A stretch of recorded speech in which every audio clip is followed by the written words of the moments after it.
চ্যানেলে আপনাকে স্বাগত। পতিতানাং পাবনেভ্যো বৈষ্ণবেভ্যো নমো নমঃ। আমরা কৃপা করে হাত তুলি। জয় শ্রীকৃষ্ণ চৈতন্য প্রভু নিত্যানন্দ, শ্রী অদ্বৈত গদাধর শ্রীবাসাদি গৌর ভক্ত বৃন্দ। হরে কৃষ্ণ কৃষ্ণ কৃষ্ণ হরে হরে, হরে রাম রাম রাম হরে হরে। হরি ওম তৎসৎ।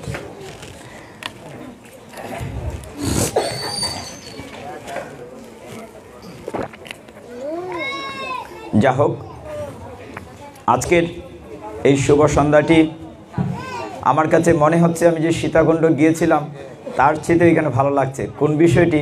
ওইখানে অনেক ভক্ত থাকতে পারে, 12,000 হাজার, কিন্তু পরিচিত মুখ ছিল না। আর এখানে সকলে তো পরিচিত মুখ, সকলে আমার আপনারজন, এই জন্য একটু বেশি ভালো লাগছে। এখানের ভক্তরা সবল আপনারজন, এই জন্য বেশি ভালো লাগছে। এখানে কাউকে চিনি না, কিন্তু একটা অবস্থা হয়েছিল কি, এমন অবস্থা যে শেষে মানে সকলে আপনি আর কবে আসবেন, মানে মানুষের মোবাইল কার্ড নাম্বার নিয়ে এরকম কখনো শুনিনি। তো যাই সবই শিবশঙ্করের কৃপা, সেখানে শঙ্করাচার্যের কৃপা ছিল, বিশাল কৃপা ছিল ভক্তদের। সব কিছু মিলে এই যে আপনারা আয়োজন করেছেন, এটা যে কত বড় পূর্বজন্মের স্বীকৃতির ফল। আপনি যেগুলি পারবেন না, যারা উদ্যোগ নিয়েছেন, যারা সমবেত হয়েছেন, তাদের পূর্বজন্মের স্বীকৃতি আছে মা। এমনিতে পারা যাবে না। আপনি ইচ্ছে করলে আপনি বাড়িতে একটা অনুষ্ঠান করে নিমন্ত্রণ করেন, তো কেউ কি আসবে? অথচ দেখেন এইখানে কিছু পাবে, এমনি জাগতিক জগতে তো কিছুই পাবে না। কেউ কি টাকা পাবে, কেউ কি পয়সা পাবে, তার বিনিময়ে শাড়ি গাড়ি কিছুই পাবে না, কিন্তু সকলেই বসে আছে নিশ্চুপ হয়ে। কেন? আপনারা ভক্ত, আপনারা বুঝতে পেরেছেন যে দুর্লভ মনুষ্য জন্মটি পেয়েছি আমাদের পূর্বের ঠিকানায় ফিরে যাওয়ার জন্য। আমরা কোথায় ছিলাম? অনাদিরাদি গোবিন্দের বাড়িতেই ছিলাম। আমরা 84 লক্ষ জুনি ঘুরতে ঘুরতে আমরা দুর্লভ মনুষ্য জন্ম পেয়েছি। আমি খুব চমৎকার একটা উদাহরণ দিই সবসময়, সেটি হচ্ছে যে আমরা ভগবানের বাড়িতে ছিলাম, মনে করেন একটা 5 তলা বাড়িতে ছিলাম। আমরা ভগবানের অংশ, পরমাত্মার অংশ জীবাত্মা। আমরা সেখান থেকে কর্মকারণের নিচে পড়ে গেছি। নিচে পড়ে 84 লক্ষ জুনি ঘুরতে ঘুরতে 1, 2, 3 করে 4 তলায় উঠে গিয়েছি, মনুষ্য জন্ম পেয়েছি। আর একটু জায়গা যদি এই জন্মটা কাজে লাগাই, তাহলে আমরা 5ম তলায় ভগবত ধামে ফিরে যাব। আর যদি না লাগাতে পারি, তাহলে আমরা আবার নিচে পড়ে যাব, আবার জন্ম মৃত্যুর চক্রে ঘুরতে থাকব। পুনরপি জনম পুনরপি মরণ পুনরপি জননী জঠরে শয়ন। ভক্ত সঙ্গের ফলে 84 লক্ষ জুনি শর্টকাট, 84 লক্ষ, একটা দুইটা না, মানে 84 লক্ষ জুনি, কখন হয়তো বৃক্ষ হয়ে, কখনো পশু পাখি হয়ে, কখনো কীটপতঙ্গ হয়ে, কৃমিকীট হয়ে ঘুরতে ঘুরতে আমরা এসেছি এখানে। কাজেই এতগুলো জন্ম শর্টকাট হয়ে যায় কখন? যদি ভক্ত সঙ্গ করেন। আপনাদের কি সৌভাগ্য যারা আয়োজন করেছেন যে আজকে এই নোয়াহাটিতে, হবিগঞ্জ পৌরসভার 3 নম্বর ওয়ার্ডের এই নোয়াহাটিতে আয়োজনটি এত চমৎকার সময় হয়েছে। বৃষ্টি নাই, বাদল নাই, খুব বেশি ঠান্ডাও নাই, তাই না? আবহাওয়াটাও চমৎকার। এই সময়টি আমরা যখন বৃন্দাবনে যাই, নবদ্বীপে যাই, এই আবহাওয়াটা খুব চমৎকার, অর্থাৎ বৃষ্টি টিষ্টি নাই। বৃন্দাবনে তো রাধারানীর জয় জয়কার, রাধারানী দেখা হলে জয় রাধে জয় রাধে, কারোর সাথে রাধারানী ছাড়া কথা বলা যাবে না। রাধে রাধে রাধে রাধে, সকলেই রাধারানীর জন্য ব্যাকুল হয়ে থাকে। তো ভক্ত সঙ্গের ফলটিকে দেখুন, একটি বাস্তব উদাহরণ বলি। একবার নারদ মুনি ভগবান বিষ্ণুর কাছে গিয়েছেন যে তুমি যে বলো যে ভক্ত সঙ্গ করব, ভক্ত সঙ্গের খুব ফল, আমি তো ত্রিভুবন ঘুরে বেড়াই। নারদ কী করেন? বিনা বাজিয়ে বাজিয়ে নারায়ণ নারায়ণ বলে বলে ত্রিভুবন ঘুরে বেড়ান। নারদ মুনির তোর পাসপোর্ট ভিসা লাগে না, মানে যখন যেখানে খুশি যেতে পারেন। তো তিনি একদিন বিষ্ণুর কাছে গিয়েছেন, তিনি বলছেন যাও তো একটু ঘুরে আসো, বেশি না 2 মাইল জায়গা গিয়ে ফিরে আসবে। তো নারদ মুনি 2 মাইল দূর গিয়েছেন, গিয়ে দেখেন একটা পাখি চমৎকার গান করছে। যেই নারদ মুনিকে দেখেছে অমনি পাখিটির দেহ রাখছে, মানে মারা গিয়েছে। তো নারদ মুনি ঘুরে এসে বলছেন, প্রভু আপনার কথায় তো গিয়ে ক্ষতি হয়ে গেল, মানে একটা পাখি মরে গেল, আমি যাব না কোথাও, তোমার ভক্ত সঙ্গে বুঝতে পারলাম না। ভগবান বলে, নারদ তুমি এবার 4 মাইল যাও, 4 মাইল দূরে যাও, গিয়ে একটু ঘুরে আসো। তো তো নারদমণি 4 মাইল দূরে গিয়ে দেখলেন যে সেখানে অন্য একটি প্রাণী বসে আছে। সেই প্রাণীটির কাছে যখন গেলে বড় একটা পাখির মতো, তো সেটার কাছে গেলেন, সেটা চট করে মরে গেল। মন খারাপ যে আমি যেখানে যাই সেখানে নেগেটিভ হচ্ছে। বিষ্ণুর কাছে জিজ্ঞাসা করলেন, তা নারদমণি বললেন যে আর যাব না, তুমি এবার 8 মাইল দূরে যাও। নারদ 8 মাইল দূরে গেলেন, গিয়ে দেখলেন যে একটা গাবি, চমৎকার একটা গাবি, কিন্তু যে নারদমণির কাছে গেলেন অমনি গাবিটাও মারা গেল। নারদমণির মন খারাপ, ভগবান বলছেন ভক্ত সঙ্গের নাকি উপকার হয়। এখন নারদমণি বলছেন তাহলে আমি নিশ্চয়ই ভক্ত না, আমি যেখানে যাচ্ছি সেখানে শুধু খারাপ হচ্ছে। ভগবান বললেন যে নারদ তুমি এবার 16 মাইল দূরে যাও। বলে আমি আর যাব না, আমি গেলেই শুধু কুলক্ষণ দেখি, না এই শেষ, যাও এবার যাও। তো তিনি অনেক দূরে একটা রাজ্যে গেলেন নারদমণি। সেই রাজ্যে খবর পেলেন অনেক দিন পরে রাজার একটি ছেলে হয়েছে। 10-12 বছর তাদের বিবাহিত জীবন হয় না, অনেক দিন পরে ছেলে হলে যেমন খুব খুশি হয়, রাজা খুব খুশি হয়েছেন। সেখানে তিনি যেতে চাচ্ছেন না। ভগবানের কথায় নারদমণি গিয়েছেন, রাজার ছেলে হয়েছে অনেক দিন পরে। তো রাজবাড়িতে গিয়েছেন, অমনি রাজা নারদমণিকে খুব পাদ প্রক্ষালন করিয়ে শ্রদ্ধার সাথে সম্মান করে তাকে বসিয়েছেন। রাজা বলছেন, মুনিবর আপনি তো এসছেন, চলেন, আমার একটি ছেলে হয়েছে, আপনাকে দেখাবো। তো কোথায়? বলে ভেতরের ঘরে। নারদমণি যাবেন কি যাবেন না চিন্তা করছেন, যে যেখানেই যাই সেখানে আমাকে দেখলে মরে যায়। আমি গেলাম, রাজার এতদিন পরে একটা ছেলে হলো, না জানি কোন অঘটন ঘটবে, আমি যাব না। তো নারদমণি ওর জিজ্ঞাসা করলেন, তোমার ছেলেটা কোন ঘরে? বলে ওই ঘরে রাখা আছে। আচ্ছা ওই ঘরের কি বেরোনোর দরজা আছে? তো বলছে হ্যাঁ বেরোনোর দরজা আছে। নারদমণি চিন্তা করছেন যে ওইখানে গিয়ে যদি অঘটন ঘটে, রাজার তো সৈন্য সামন্ত সিকিউরিটি থাকে, যদি ছেলেটা এমন কিছু না হয় আমি তো পালাইয়ে যেতে হবে, কোন দিকে পালাবো? এই জন্য নারদমণি জিজ্ঞাসা করছেন যে ওই ঘরে যে ছেলেটিকে রাখা হলো, ওই ঘরের কি দরজা আছে, বেরোনোর দরজা আছে? বলছে হ্যাঁ নিশ্চয়ই বেরোনোর দরজা আছে। তো নারদমণি বিষ্ণুকে স্মরণ করে ওই ঘরে যখন গেলেন, গিয়ে দেখেন একদম ফুটফুটে চাঁদের মতো একটি ছেলে, এত চমৎকার একটি ছেলে, রাজার ছেলে দেখে তিনি খুব খুশি হলেন। না, ছেলেটি মারা গেল না। ছেলেটি দেখা গেল কি এই জন্ম নিয়েছে হয়তো 1 মাসও হয় নাই, কিন্তু 3-4 মাসের ছেলের মতো নারদমণিকে দেখে হাসতেছে, চমৎকার করে হাসি শুরু করেছে। কিছুক্ষণ পরে দেখা যায় একটা 1 বছর ছেলের মতো নারদমণির সাথে আকার ইঙ্গিত দেখাচ্ছে।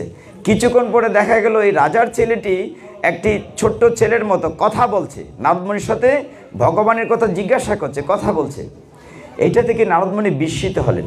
তিনি ফিরে এসে বিষ্ণুকে জিজ্ঞাসা করলেন, হে পরমেশ্বর ভগবান, তুমি আমাকে কোন পরীক্ষায় পাঠিয়েছিলে? তখন নারদ বললেন, এইটি হচ্ছে ভক্ত সঙ্গ। একটা জন্মচক্রের যে প্রথম তুমি যাকে পেয়েছো, সে 84 লক্ষ যোনি পরিক্রমা করার প্রয়োজন পড়ে নাই। তোমার মতো ভক্ত সঙ্গের ফলে 1, 2, 3, 4টা জন্মের সময়ই সে একেবারে সরাসরি রাজার ছেলে হিসেবে জন্ম নিয়েছে। হরি বল। মানে ভক্ত সঙ্গের ফলে যখন গাভী জন্ম হয়, গাভী জন্মের পরে মানুষ জন্ম হয় 84 লক্ষ যোনি পরিক্রমায়। সে ওই 3-4টা জন্মের পরেই তোমার মতো ভক্তের যে সঙ্গ পেয়েছে, সঙ্গগুণে সরাসরি মনুষ্য জন্ম পেয়েছে। শুধু তাই না, রাজার ছেলে হয়ে জন্ম নিয়েছে। এই কারণে তোমার ভক্ত সঙ্গের খুব প্রয়োজন। এই কারণে ভগবান নারদমণিকে শিক্ষা দিয়েছেন, সাধুসঙ্গ সর্বশাস্ত্রে কয়, লবমাত্র সাধুসঙ্গ সর্বসিদ্ধি হয়। এই যে আপনারা সাধুসঙ্গ করছেন, একে অন্যের গায়ের যে বাতাস লাগছে, আমরা কিন্তু জানি না কে আমার চেয়েও পুণ্যবান। আমার আশেপাশে এমন ভক্ত থাকতে পারে যাদেরকে আমরা জীবনে কখনো দেখি না, হয়তো অন্য জায়গা থেকে এসছেন, আমরা তাদেরকে চিনি না। এই কথাটি আমি আরেকদিন বলেছিলাম। শ্রীমন মহাপ্রভু চৈতন্য মহাপ্রভু যখন আজকে থেকে 536 বছর পূর্বে পৃথিবীতে আবির্ভূত হয়েছিলেন নবদ্বীপে, তখন চৈতন্য মহাপ্রভুর মা শচীদেবী দেখছিলেন মহাপ্রভুকে দেখার জন্য অনেক লোক আসে।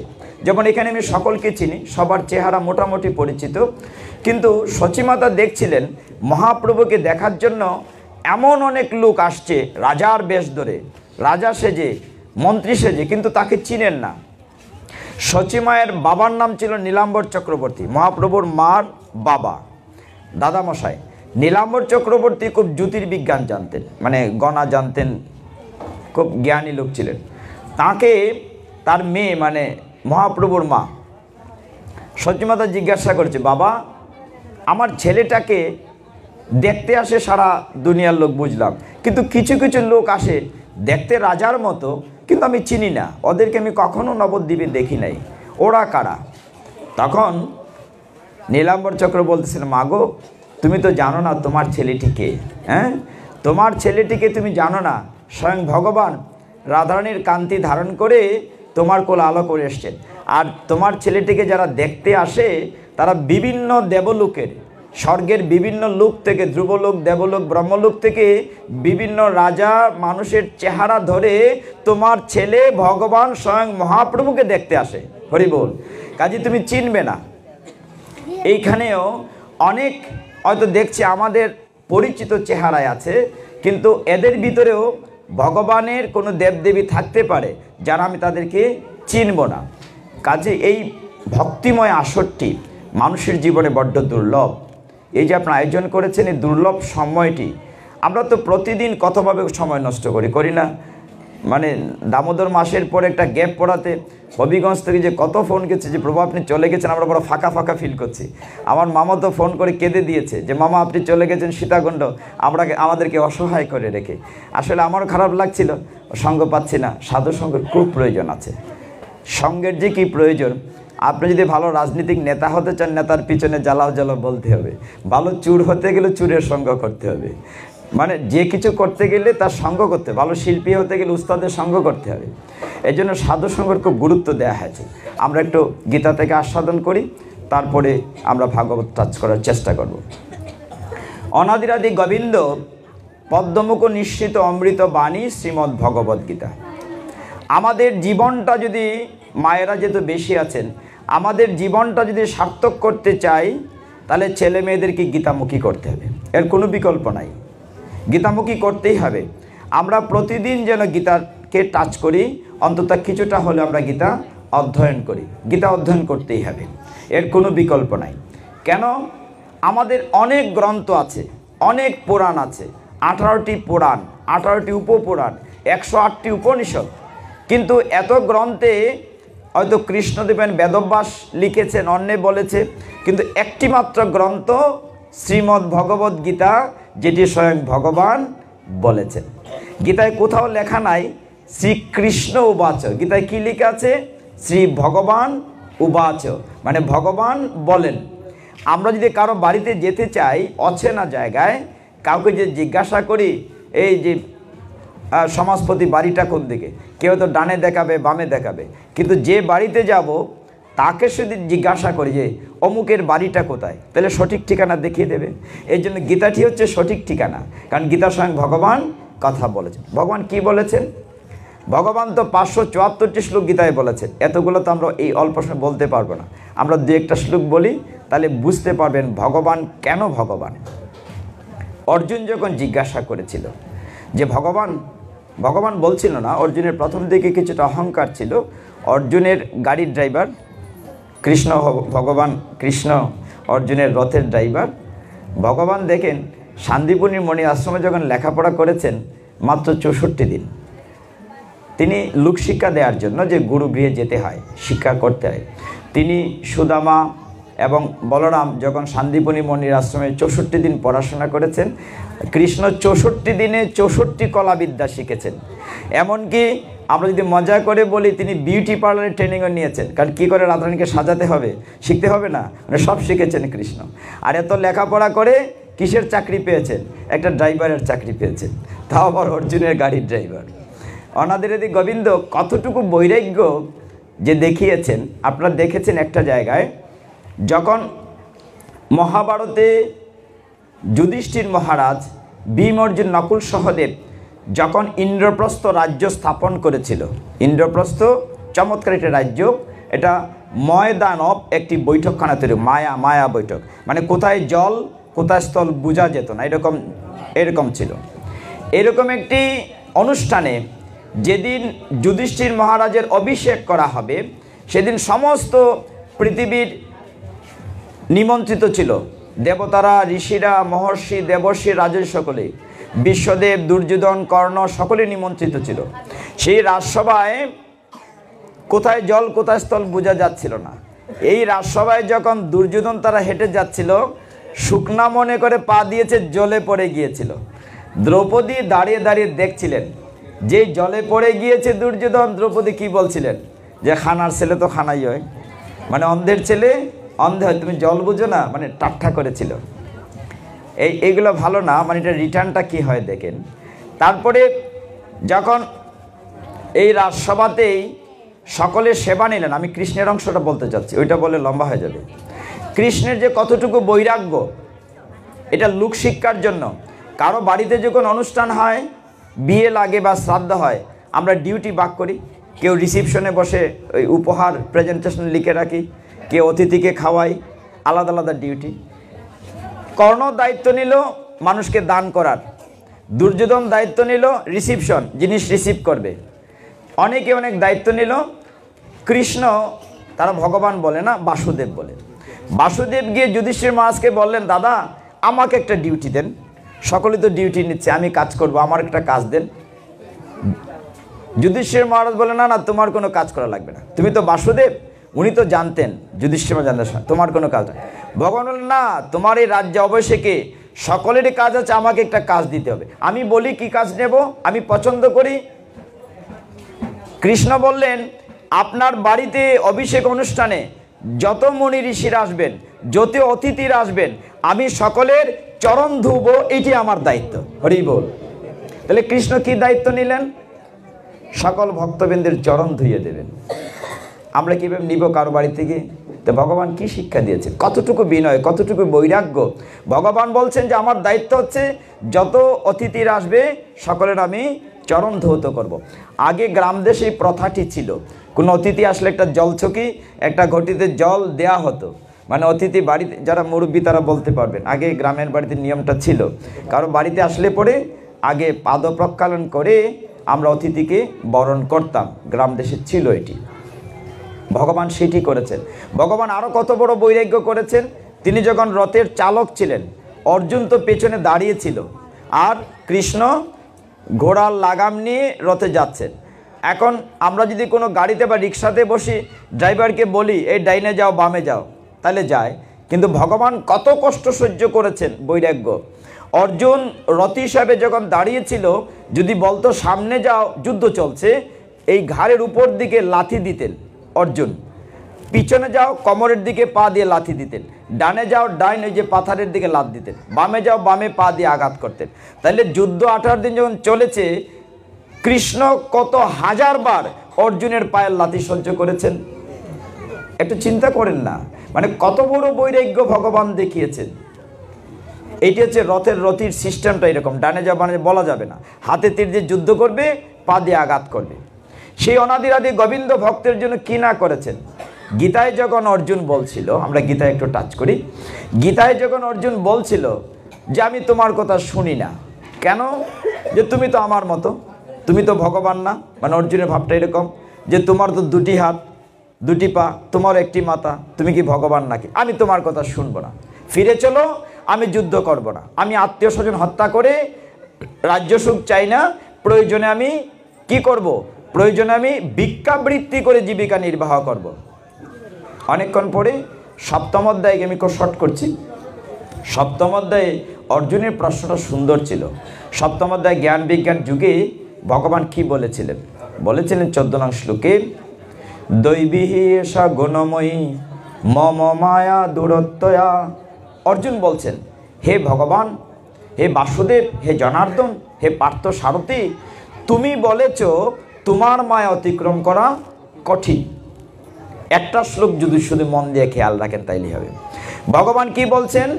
মম মায়া দূরত্বয়া। বোঝা যায় কি বাংলা? ভগবান বলছেন আমার মায়া অলৌকিক, দৈবী মানে অলৌকিক, দৈবী হি এষা গুণময়, দৈবী গুণী, মম মায়া দূরত্বয়া, আমার মায়া অতিক্রম করা কঠিন। ভগবান কিন্তু কথাটা বলছেন, এই কারণে আমরা মায়া ত্যাগ করতে পারি না। আমার ছেলে, আমার মেয়ে, আমার ভাই, আমি কি করে দাদাকে মারবো, কি করে আমার উস্তাদকে মারবো, হ্যাঁ, দ্রোণাচার্য আমার টিচার, তাকে কি করে মারবো, আমার কুলগুরু কৃপাচার্যকে কি করে মারবো। এটা ভগবানের সৃষ্ট মায়া। অর্জুন ওই পয়েন্টটাতে টাচ করেছে। হে জনার্দন, তুমি বলেছ তোমার মায়া অতিক্রম করা কঠিন। ভগবান বলেন শ্লোকের উপরের লাইন পড়েছ, নিচের লাইন পড়ো। এই শ্লোকে দুটো লাইন আছে, 14 নং শ্লোকে। উপরের লাইনে ভগবান বলছেন কি, আমার মায়া অতিক্রম করা কঠিন, কথা সত্য। পরের লাইনে ভগবান সমাধান দিয়েছেন, মাম এব, মাম মানে আমার, এব যে, মাম এব যে প্রপদ্যন্তে, প্রপদ্যন্তে অর্থ সারেন্ডার, আত্মসমর্পণ। ভগবান প্রথম লাইনে বলেছেন আমার মায়া অতিক্রম করা কঠিন। পরের লাইনে ভগবান বলছেন মাম এব যে প্রপদ্যন্তে মায়া মে তামে তরন্তিতে, আমার কাছে যে আত্মসমর্পণ করে আমি তার মায়ার বাঁধনে কেটে দেই। হরি বল। ভগবান কি বলছেন, যে আমার কাছে যে আত্মসমর্পণ করে আমি তার মায়ার বাঁধন কেটে দিতে। সমাধানটা কি দাঁড়ালো, আমরা মায়া মায়া যতই কই, এই মায়া থেকে কাটাতে গেলে কি করতে হবে, ভগবানের কাছে সারেন্ডার করতে হবে। 71 সালে মনে আছে যখন পাঞ্জাবিরা আসতো তখন হ্যান্ডসাপ করলে কি আর গুলি করতো না। তো ভগবানের কাছে তো আমরা হ্যান্ডসাপ করি, তাহলে ভগবান আমাকে বাঁচাবেন, মারবে না। এই কারণে বলা হচ্ছে মাম এ বোঝে প্রপদ্যন্তে, আমার কাছে যে আত্মসমর্পণ করবে আমি তার মায়ার বাঁধন কেটে দেব। এখন আমরা কি মায়ায় আরও জড়াতে চাই না মায়ার বাঁধন কাটাতে চাই? বলেন, মায়ার বাঁধন কাটাতে চাই, কিন্তু আমরা পারি না। কেন পারি না? এই উদাহরণটি বহুদিন বলেছি। আমার সাথে আমি যে অফিসে চাকরি করতাম, অ্যাকাউন্টস অফিসে, সেইখানে পেনশনাররা পেনশন নিত, বয়স্ক লোকদের আমি পেনশন ইস্যু করতাম। একজন টিচার আমার পরিচিত, আমার চেয়ে সিনিয়র, 2-3 বছরের বড় হবে। তিনি ছোটোবেলা থেকে পরিচয় ছিল, নাম বলবো না, বললে আবার চিনে ফেলবেন। আমাদের অবস্থাটা একটু বিবেচনা করেন, আমরা কোথায় আছি। তাকে যখন বলতাম ইয়াং লাইফে যে চলেন পাঠে কীর্তনে যাই, বলেন না না, ওগুলো সময় নাই, আমি খুব ব্যস্ত। কিছুদিন পরে উনি চাকরি শুরু করলেন, উনি টিচার ছিলেন, চাকরি শুরু করলেন। আমি বললাম যে এখন চলেন পাঠে যাই, কীর্তনে যাই। বলে না না, পাঠ কীর্তন যাওয়ার সময় নাই, আমার চাকরি আছে। ওনার কথাটা বোঝা যায় চাকরি খালি উনি করেন, আমরা করি না, আমরা তো চাকরি করি। তারপর যখন বড় হলেন, আমি বললাম এবার চলেন, বলেন আমার আলাপ চলতেছে বুঝতে পারছেন, মানে বিয়ে শাদী। তো বিয়ে শাদী হলো, আমি বললাম এখন চলেন পাঠে যাই, কীর্তনে যাই। বলে এখন খুব ঝামেলা আছে, নতুন সংসার, সামনে দিয়ে খবর আছে। ইঙ্গিতে কিছু বুঝে নিবে। তো আমি বললাম যে এখন চলেন। কিছুদিন পরে তার সংসার আলো করে বাচ্চা এলো। আমি বললাম এখন চলেন পাঠে কীর্তনে যাই, আপনার তো একটু ঝামেলা গেল। কয় না, এখন আরো বেশি ঝামেলা, কারণ বাচ্চাকে নার্সিংহোমে নিয়ে দৌড়াদৌড়ি করতে হয়। কিছুদিন পরে আরেকটু বড় হলো বাচ্চা, স্কুলে ভর্তি হলো, কলেজে ভর্তি হলো। বললে চিনে ফেলবে না, বলতে চাচ্ছি না, যে এখন চলেন পাঠে কীর্তনে। বলে না এখন তো যাওয়া যাবে না, ছেলেটা বড় হয়েছে, ভর্তির জন্য যুদ্ধ করছি, কোন স্কুলে ভর্তি করি, কোন কলেজে। এই করতে করতে কিছুদিন গেল। কিছুদিন পরে ছেলেটা যখন বড় হয়েছে, আমি বললাম যে এইবার চলেন, ছেলে তো বড় হয়ে গেছে, পড়াশোনা শেষ করেছে। বলে না না, ছেলের জন্য তো এখন মেয়ে দেখতে হবে, এখন কত ব্যস্ত, মেয়ে দেখা নিয়ে ব্যস্ত। কিছুদিন পরে ছেলেকে বিয়ে করালেন। নিজের ছেলেও টিচার, ছেলের বউও টিচার, মানে এটা টিচার ফ্যামিলি। তো বিয়ে করেছেন আরেক ম্যাডাম। তাই বললাম যে এখন চলেন। বলে না, তারা আরও বেশি ব্যস্ত, আর কয়টা দিন। আমাকে বলছেন আর কয়টা দিন পেনশনে চলে যাব, তো ওনার পেনশনের সময় আসছে। বলছেন যে আর কটা দিন পরে আমার তো পেনশনে, আর আপনি তো আমার পেনশন দেবেন, কদিন পরে আমি ফ্রি হয়ে যাব। তো যথারীতি বললাম যে এবার চলেন। বলে না না, নাত নাতি আসতেছে, এখন ঝামেলা বেশি। কিছুদিন পরে ওই কি সূর্য আসি না কি যেন, ওইখানে দৌড়াদৌড়ি করলেন, নাতি আসলো, নাতি হলো, নাতনি হলো। আরও কিছুদিন গেল, উনি পেনশনে চলে গেলেন। তো এবার বললাম এখন তো পেনশনে গেছেন, নাত নাতি বড় হয়েছে, নাত নাতিকে ওই স্কুলে, কেজি স্কুল না কি বলে ভর্তি করা হয়েছে। আমি বাস্তব উদাহরণটা বলছি। তাই বললাম যে এইবার চলেন, এইবার তো আপনি ফ্রি হয়ে গেলেন, আপনি পেনশনে চলে গেছেন, আপনার চাকরি নাই, আপনি চলেন এবার পাঠে যাই, কীর্তনে যাই, এখন তো আপনার চাকরি শেষ। বলে প্রভু, আমার আগের চাকরি শেষ হয়েছে, কিন্তু এখন এত বড় একটা চাকরি পেয়েছি, এখন আর সময় নাই। বলি এটা কি? বলে আমি তো পেনশনে গিয়েছি, আমার ছেলে চাকরি করে স্কুলে চলে যায়, আমার বৌমাও চাকরি করে স্কুলে চলে যায়, এখন নাতি নাতনলে লই আমার রুজি স্কুলে যাইতে হয়, কেজি স্কুলে রুজি বসে থাকে আনতে হয়। আরেকটা চাকরি পেয়েছে, এখন আর মোটেই সময় নাই। আরে বল, সকল কাজে পাই যে সময়, তোমারে ডাকিবারে সময় নাই। আরে কখন সময় হবে? মরে গেলে হবে নাকি সময়? আপনারা যেখানে বসেছেন উঠতে পারবেন তার নিশ্চয়তা কেউ দিতে পারেন? কেউ দিতে পারেন নিশ্চয়তা আমি উঠতে পারবো? আমার শ্বাসের কি বিশ্বাস আছে? উনি বলছেন পরে যাব আর একটু সময় হোক, কিন্তু সময় হইতে হইতে জীবনই শেষ হয়ে গেছে। সময় আর কখনোই পাবো না। সকল কাজে পাই যে সময়, তোমারে ডাকিবারে সময় নাই। এই জন্য দুর্লভ মনুষ্য জন্ম পেয়ে যদি কাজে না লাগাই আর কখন লাগাবো? শুধুমাত্র একটা শব্দ যদি মনে থাকে, ইচ্ছা। আপনি ইচ্ছা যদি করেন ভগবানের সঙ্গ করতে, ভক্ত সঙ্গ করতে, গীতা ভাগবত সঙ্গ করতে, আপনাকে কেউ আটকাতে পারবে না। সকল কাজ হবে, ভগবানের সাথে সম্পর্ক থাকবে, শুধুমাত্র ইচ্ছা। হ্যাঁ, আমি আজকে যাবই। কিন্তু গীতার প্রারম্ভিকতায় মঙ্গলাচরণে স্পষ্ট বলা হচ্ছে সকল আসতে পারবে না। বলা হচ্ছে সুধীর ভুক্তা গীতা অমৃতম মহৎ। সুধীর ভুক্তা কেন? আপনি দেখবেন আপনারা যারা এখানে এসছেন আপনার পূর্বজন্মের স্বীকৃতি আছে। কেমন? দেখা গেল বাসা থেকে রওনা হয়েছেন, আজকে পাঠ শুনতে যাবেন, কিন্তু দেখা গেল বাসা থেকে বেরোচ্ছেন, অতিথি আসছে কিংবা একটা ফোন আসছে জরুরি, আপনি আটকে পড়ে গেলেন। আর যার আসার কথা না সে চলে আসছে। এই জন্য পূর্বজন্মের স্বীকৃতি লাগে। ওই জায়গাটিতে অর্জুন, আমরা গীতা এবার ফিরে আসি। অর্জুন বলছে, তুমি যে বললে যে তোমার কাছে আত্মসমর্পণ করলে তুমি মায়ার বাঁধন কেটে দাও, তোমার কাছে কি সবাই আত্মসমর্পণ করে? দেখেন কি সুন্দর কথাটি। আমরা কি সকলেই করি ভগবানের আত্মসমর্পণ? যতক্ষণ বসে আছি ততক্ষণ হয়তো শুনি না, কথাগুলো তো ভালোই লাগে, হ্যাঁ। পরে উঠে গেলে আবার আবার বলি না, আমার সময় নাই। আপনি এই শব্দটা বেশি শুনবেন।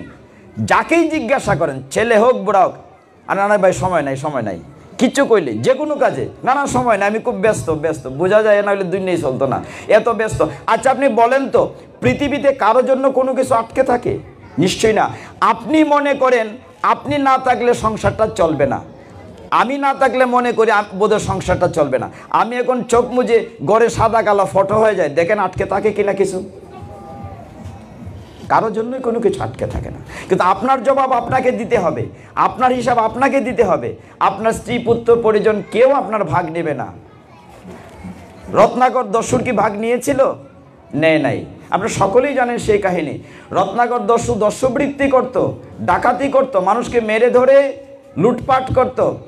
তাকে শুদ্ধ করার জন্য যে আবারও ভক্ত সঙ্গ, নারদ মুনি গিয়েছিলেন। নারদ মুনিকে রত্নাকর দস্যু কি করেছিল? এই দাও, যা আছে টাকা পয়সা, তোমার ঝুল নিতে গিয়েছে। নারদ মুনি বললো আমার কাছে কিছু নেই বিনাটা ছাড়া। বলে ওইটাই দাও। আচ্ছা না, রাখো। তুমি যে চুরি ডাকাতি করো, মানুষকে মারো, খুন খারাপি করো, লুটপাট করো, এটাতে তোমার পাপ হয় না? রত্নাকর বলে পাপ টাপ বুঝি না, আমার রোজগার করতে হবে, আমার ছেলে মেয়ে বউকে পালতে হবে, মাকে পালতে হবে। যে তুমি যে পাপ করছো, এই পাপের ভাগীদার কি তারা হবে? বলে কেন হবে না? আমি রোজগার করে কি আমি একা খাই? আমি ডাকাতি করে, মারামারি করে, খুন করে যে রোজগার করি, আমার স্ত্রী পুত্র পরিজন, মাকে ছেলে মেয়েকে খাওয়াই, ওরা আমার পাপের ভাগীদার হবে, আমার রোজগারের যেহেতু অংশ খায়। নারদ মুনি বললেন, ও তাই বলছো? তুমি একটু জিজ্ঞাসা করে আসো, আমি এখানে দাঁড়াই। রত্নাকর বলো, ফাঁকি দেওয়ার জায়গা পাও না, আমি চলে যাই আর তুমি চট করে সরে পড়ো, এটা বুঝবো না, তুমি যা আছে দিয়ে দাও। তখন নারদ মুনি কি বলেন, না আমাকে গাছের সাথে লতা দিয়ে বেঁধে তুমি বাড়ি থেকে জিজ্ঞাসা করে আসো, তোমার এই কাজের পাপের অংশীদাররা হবে কিনা, যদি হয় তুমি জিজ্ঞাসা করে আসো। তো তার কথা রত্নাকর কি করলেন, নারদ মুনিকে গাছের সাথে শক্ত করে বেঁধে বাড়িতে গিয়ে মাকে যে, মাগো ও মা, এক লোককে বেঁধে রেখে আসছি, তাড়াতাড়ি বলো, আমি যে এই পাপ কাজ করে, চুরি ডাকাতি করে তোমাকে রোজগার করে খাওয়াই, তুমি কি আমার পাপের ভাগীদার হবে? মা বলছে, কেন হব? তুমি ছেলে হিসেবে দায়িত্বই হচ্ছে আমাকে রোজগার করে খাওয়ানো, তুমি কি করে খাওয়াইবে সেটা আমার জানার বিষয় না, তোমার কর্মের ফল তুমি ভোগ করবে, এটা আমি নেব না। প্রিয়তমা স্ত্রীকে জিজ্ঞাসা করছেন, তোমাকে আমি কত ভালোবাসি প্রিয়তমা, আমি তোমাকে কত অলংকার কাপড়পত্র রোজগার করে দেয়, ডাকাতি করে, আমি যে পাপ করি, মানুষ খুন করি, মারামারি করি, এর পাপের ভাগীদার কি তুমি হবে? স্ত্রী বলছে, না আমি কেন হব, তুমি স্বামী হিসাবে কর্তব্যই হচ্ছে আমাকে ভরণ পোষণ দেওয়া, তুমি কিভাবে দেবে? তোমার কর্মের ফল তুমি ভোগ করবে। একইভাবে ছেলে মেয়েকে জিজ্ঞাসা করেছেন যে তোমরা কি আমার পাপের ভাগিদার হবে? কেন হব আমি পাপের ভাগিদার? পিতা হিসেবে দায়িত্ব হচ্ছে ছেলে মেয়েকে ভরণ পোষণ করা। তুমি কি করে রোজগার করে আনবে এটার দায়িত্ব আমরা জানি না। তার মনটা খারাপ হয়ে গেল। দস্যু, রত্নাকর দস্যু, সে গিয়ে যখন মনটা খারাপ হলো, বুঝতে পারলো না আমার কর্মের ফল আমাকেই ভোগ করতে হবে, আমার পথ আমাকেই হেঁটে যেতে হবে। এখানে অন্যের পুণ্যের অংশীদার যেমন হব না, পাপের ভাগিদার হব না। তিনি গিয়ে খুব কান্না করলেন, নারদ মুনির পায়ে পড়ে কান্না করে বললেন, প্রভু আমার ভুল হয়েছে, আপনাকে খুলে দেই, আমার এই পাপের থেকে উদ্ধারের পথ কি? তখন তো ত্রেতা যুগ শুরু হচ্ছে। তিনি বললেন তুমি রাম রাম বলো, তাহলে তুমি শুদ্ধ হয়ে যাবে। এখন সারা জীবন খারাপ কাজ করেছে। আমাদের গীতা একটা অভ্যাস যুগ আছে না, অভ্যাস নাই, সে রাম রাম বলতে পারে না, মানুষকে খুনাখুনি করেছে, মারামারি করেছে, দেখলেন লাশ পড়ে আছে, মরে পড়ে আছে। নারদমুনি যেগুলো এটা কী হয়েছে? এটা মরা, তো তুমি তাহলে মরাই বলো, রাম বলার দরকার নাই, তুমি মরা মরো। তো কি করলেন রত্নাকর দস্যু? মরা মরা মরা মরা মরা মরা বলতে বলতে রাম হয়ে গেল, মরা মরা মরা মরা বলতে বলতে রাম হয়ে গেল। এমনভাবে সাধনায় নারদমুনি বলে গেলেন তুমি এখানে বসে, মানে রত্নাকর নারদমুনিকে গুরুরূপে বরণ করলো, বললো আপনি যা বলেন তাই, তুমি এখানে বসে মরা মরা বলতে থাকো, আমি ঘুরে আসি। ঘুরে আসি বলে কয়েক যুগ চলে গিয়েছে, 1000 বৎসর। এমন সময় চলে গিয়ে ঘুরে আবার একদিন নারদমুনি আসলেন যে দেখি ওই লোকটাকে যে আমি দীক্ষা দিয়ে আসলাম সে কী করছে। গিয়ে খুঁজে পাচ্ছেন না, দেখলেন উই পোকার ডিবি থেকে রাম রাম রাম রাম রাম শব্দ উঠছে। উলু পোকার একটা ডিবি হয়ে গেছে, টিলা হয়ে গেছে। উলু পোকাকে সংস্কৃত ভাষায় বলে বাল্মিক, বাল্মিক শব্দের অর্থ হচ্ছে উই পোকা। তখন তিনি কমণ্ডলের জল দিয়ে যে ছিটা দিলেন, ওইটার ভিতর থেকে তার হাড়গুড় কিছুই নাই, হাড় থেকে চামড়া গলে পচে মাটি হয়ে গেছে, ওই হাড় থেকে রাম রাম রাম রাম রাম রাম নাম বেরোচ্ছে। ওইটাতে তিনি কমণ্ডলের জল দিয়ে দিলেন, আবার মণির মতো উঠে গেল। তার নাম আর রত্নাকর থাকলো না, নাম দিলেন বাল্মীকি মুনি। ওই যে বল্মিক থেকে, উই পোকার ডিবি থেকে জন্ম নিয়েছেন, এই জন্য তার নাম হচ্ছে বাল্মীকি মুনি। কেন হলো? দুটো বিষয়, একটা সাধু সঙ্গ, আরেকটা তিনি যখন বুঝতে পারলেন যে আমার কর্মের ফল আর কেউ ভোগ করবে না। অথচ আমরা মনে করি না অন্যে আমাকে শোনো, আপনার পথ আপনাকে দেখতে হবে। কাজে জীবন থাকতে, যৌবন থাকতে যখন ভগবানের নাম জপ করবেন, ইয়াং বয়সে করতে হবে। আচ্ছা বলুন তো আমরা ভগবানকে ভালোবাসি কিনা? সবাই বলবেন ভালোবাসে। আসলে কি ভালোবাসেন? ভালোবাসেন কিনা ভগবানকে? হরি বল বলেন, হরি বল, হরি বল, হরি বল। কেন বললাম বলেন তো? না বোঝা যাচ্ছে ঘুমিয়ে যাচ্ছিলেন, একটু একটু নড়াচড়া না করলে বুঝে ঘুমিয়ে যাচ্ছেন। ব্যাপারটা হচ্ছে আপনারা ভগবানকে ভালোবাসেন বলছেন।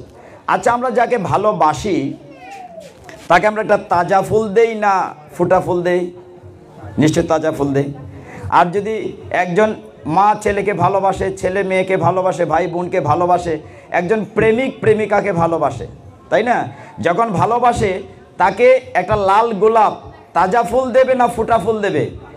নিশ্চয়ই তাজা, একদম তাজা টকটকা লাল গোলাপ দেবে, দিবে কিনা? এখন আমরা যে ভগবানকে ভালোবাসি বলছেন সকলেই, আমার দেহটা যদি একটা ফুল হয়, আমাদের বাড়িতে নতুন বৌমা বা ছেলে মেয়ে আসলে আমরা অনেকেই বলি, কেউ কেউ না, অনেকেই বলে এই তোর বয়স হয়েছে না, আরও পরে একাদশী করিস, এই তোর বয়স হয়েছে না, পরে নাম জপ গীতা পড়িস।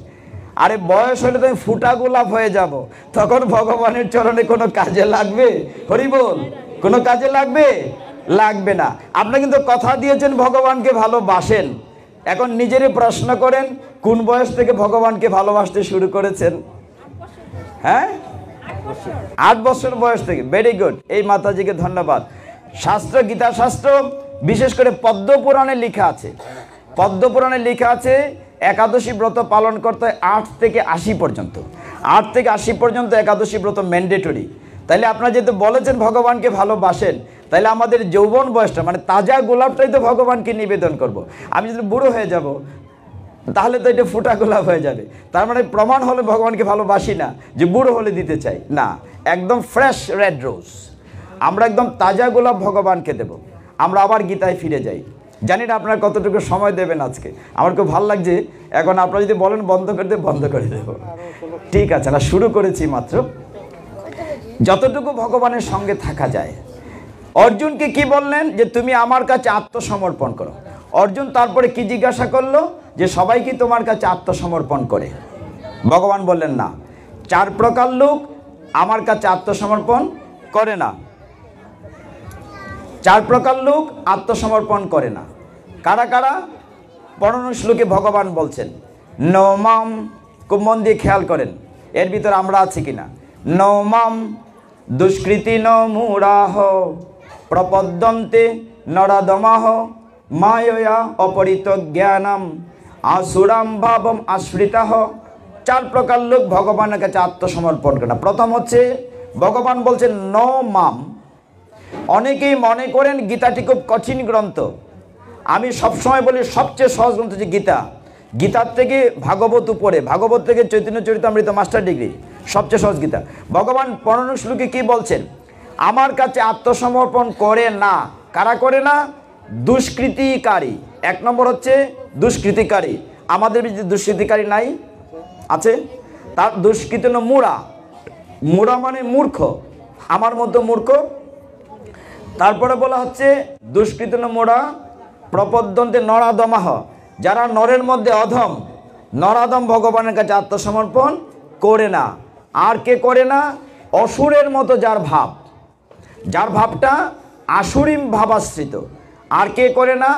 মায়া অপরিত জ্ঞানম, যার জ্ঞানটা মায়া দ্বারা অপরিত হয়েছে। মনে করেন অনেকেই পড়াশোনা করতে করতে এমন নাস্তিক হয়ে যায়, আর ভগবান বলে কিছু আছে নাকি, মানে ভগবান বিশ্বাসই করে না। মাঝে মধ্যে আমাদেরকে প্রশ্ন করে যে ভগবান আছে নাকি, আমাকে দেখাতে পারেন? আমি বললাম তোমার এই চোখ দিয়ে দেখতে পারবে না। বলে কেন দেখতে পারবো না? আপনি দেখাতে পারেন না? বলে তোমার চোখ দিয়ে সবচেয়ে কাছের জিনিসই তুমি দেখো না। প্রমাণ কি? ঘরে ঢুকে লাইট অফ করে দাও, তোমার হাত সবচেয়ে কাছে দেখা যায়। অন্ধকার করে নিজের হাত নিজে দেখতে পারেন? দেখা যায়। তো তুমি, তোমার কি জ্ঞান আছে চোখের? তুমি তো নিজের হাতটাই দেখতে পারো না, ভগবান দেখার জন্য আসছো। ভগবান দেখতে গেলে এই দিব্য চক্ষু থাকতে হবে। তুমি তো নিজের হাতটাই দেখতে পারো। আরো বাদ দিলাম, তুমি এত দূরে হয়তো দেখো, একদম চোখের কাছে লাগালে কি কিছু দেখো? দেখো না। একদম কাছেরটাই তুমি দেখো না, আর ভগবানকে দেখবে। ভগবান আছেন বলেই তুমি আমি আছি। ভগবান আছেন বলেই হরে কৃষ্ণ হরি বল। ওইখানে একটা ছোট বাচ্চা আছে। তো যাই হোক, ভগবান বলছেন যে 4 প্রকার লোক আমার কাছে আত্মসমর্পণ করে না। এর মধ্যে একটা হচ্ছে মূঢ়া। আপনার সকলেই জ্ঞানী আমি জানি। আচ্ছা, প্রত্যেককে যদি আমরা জিজ্ঞাসা করি আপনি কি মূর্খ, কেউ কইব নিজে নিজে মূর্খ। কারো যদি কই যে আপনি বেকল, হ্যাঁ রাগ করে উঠবো, আমি বেকল কোন, কিন্তু আমার মতো বুদ্ধিমান কেউ নাই। কেউ কিন্তু স্বীকার করবে না যে আমি অজ্ঞানী মূর্খ। কিন্তু শাস্ত্র বলছে যে যারা মূঢ় মানে জ্ঞান কম, তারা ভগবানকে বিশ্বাস করে না, আত্মসমর্পণ করে না। গীতা শাস্ত্র আর চমৎকার চমৎকার কথা বলেছে। আপনি যদি গীতা ছাড়া উপনিষদ কখনো পড়েন, আমাদের 108টি উপনিষদ আছে। ঈশ উপনিষদ বলে একটি উপনিষদ আছে, সেইখানে ভগবান এই কথাটি বলেছেন, যাদের স্বল্প বুদ্ধি, যারা জ্ঞান কম, তারা বিভিন্ন দেবদেবীর পূজা করে। অনেকেই বলবেন এইটা বলা হয়তো ঠিক না, কিন্তু আমার কথা হলো শাস্ত্রে যা লেখা আছে সেটা বলতে হবে। বিচার বিবেচনার ভার আপনাদের, আপনারা কি করবেন না করবেন ভার আপনাদের। আরেকটা বিষয় সংশয় হচ্ছে এইবার একাদশী নিয়ে। এই কথাটা তো পরে বলতাম, এটা যেহেতু চলে আসছে সংশয়টা ভাঙ্গি। একাদশী কবে হবে? উৎপন্ন একাদশী বুধবারে। কে বলছেন? আর কিবারে হবে? মঙ্গলবারে। তাহলে 2 দল হয়ে গেল। তাহলে এটা সংশয়টাকে ক্লিয়ার করি, এটা ভাগা উচিত। আপনার খুব মন দিয়ে খেয়াল করতে হবে কথাগুলো, এগুলো শাস্ত্রীয় কথা। আপনাদের কৃপায় আমি রেফারেন্সের বাইরে কখনো কথা বলি না, রেফারেন্স দিয়েই কথা বলি। একাদশী ব্রত যারা পালন করবেন সেটি হচ্ছে উপবাস। কথাটির অর্থ হচ্ছে নিকটে বাস। উপমানে নিকটে। একাদশী মানে নট অনলি ফাস্টিং, না খেয়ে থাকা না। উপবাস মানে ওই দিন ভগবানের কাছে থাকা। অন্য দিন যদি আমরা ষোলমালা জপ করি বেশি করব, ওই দিন ভক্ত সঙ্গ বেশি করব, ওই দিন ভাগবত গীতার সঙ্গ বেশি করব, ভগবানের কাছে থাকা। এই একাদশী সামনে যেটা উৎপন্না একাদশী, সেই একাদশীটি কারো কারো হিসাবে মঙ্গলবার, কারো কারো হিসাবে বুধবার। পঞ্জিকা বলেন, লিস্ট বলেন, কেন ডিফারেন্সটা হয় একটু পেছনে যাই, তাহলে বুঝতে পারবেন। আপনারা সকলেই জ্ঞানী। আমি মূঢ়, আমি মূর্খ মানুষ। আমাদের হরিভক্তি বিলাস বৈষ্ণবরা ব্যবহার করি, আর যে পঞ্জিকা শাস্ত্র ব্যবহার করা হয় একই কথা। বলা হচ্ছে শাস্ত্রে দশমী বিদ্যা একাদশী নিষিদ্ধ। দশমী মানে ব্রহ্ম মুহূর্তে সূর্যোদয়ের 1 ঘন্টা 36 মিনিট পূর্বে যদি দশমী টাচ করে এই একাদশীটা বর্জন করা হবে। একাদশী দ্বাদশী যুক্তটা করা যাবে। 23 বৎসর বাংলাদেশে একটা ব্যতিক্রম ঘটনা ঘটেছে, খুব মন দিয়ে খেয়াল করেন। বাংলাদেশে মঙ্গলবারও আছে, বুধবারও আছে। এটা কেন হলো? আপনারা যারা স্টুডেন্ট, ভূগোল, আমরা ছোটবেলা একটা ভূগোল পড়তাম না, জালালাবাদের ভূগোল বিজ্ঞান, ভূগোল ছিল না? আচ্ছা, ভূগোলে দ্রাঘিমা রেখা, না এটা কঠিন কথা, সহজ কথা বলি। আমাদের ঢাকাকে যদি দ্রাঘিমার মাঝখানে বুঝি, দ্রাঘিমা রেখার এই দিকটা যদি পশ্চিম হয়, এই দিকটা পূর্ব হয়। ঢাকা থেকে ঢাকা, গাজীপুর, রাজশাহী, রংপুর, ইন্ডিয়ার পশ্চিমবঙ্গ, কলকাতা, মধ্যপ্রাচ্য, এই জায়গাটি পশ্চিম দিকে পড়েছে। ঢাকা, গাজীপুর, নারায়ণগঞ্জ, এই জায়গাটির একাদশী হবে মঙ্গলবারে। আমি কি ক্লিয়ার? ঢাকা থেকে ঢাকার পশ্চিমাংশ, পশ্চিমবঙ্গ, কলকাতা, এটা হবে মঙ্গলবারে।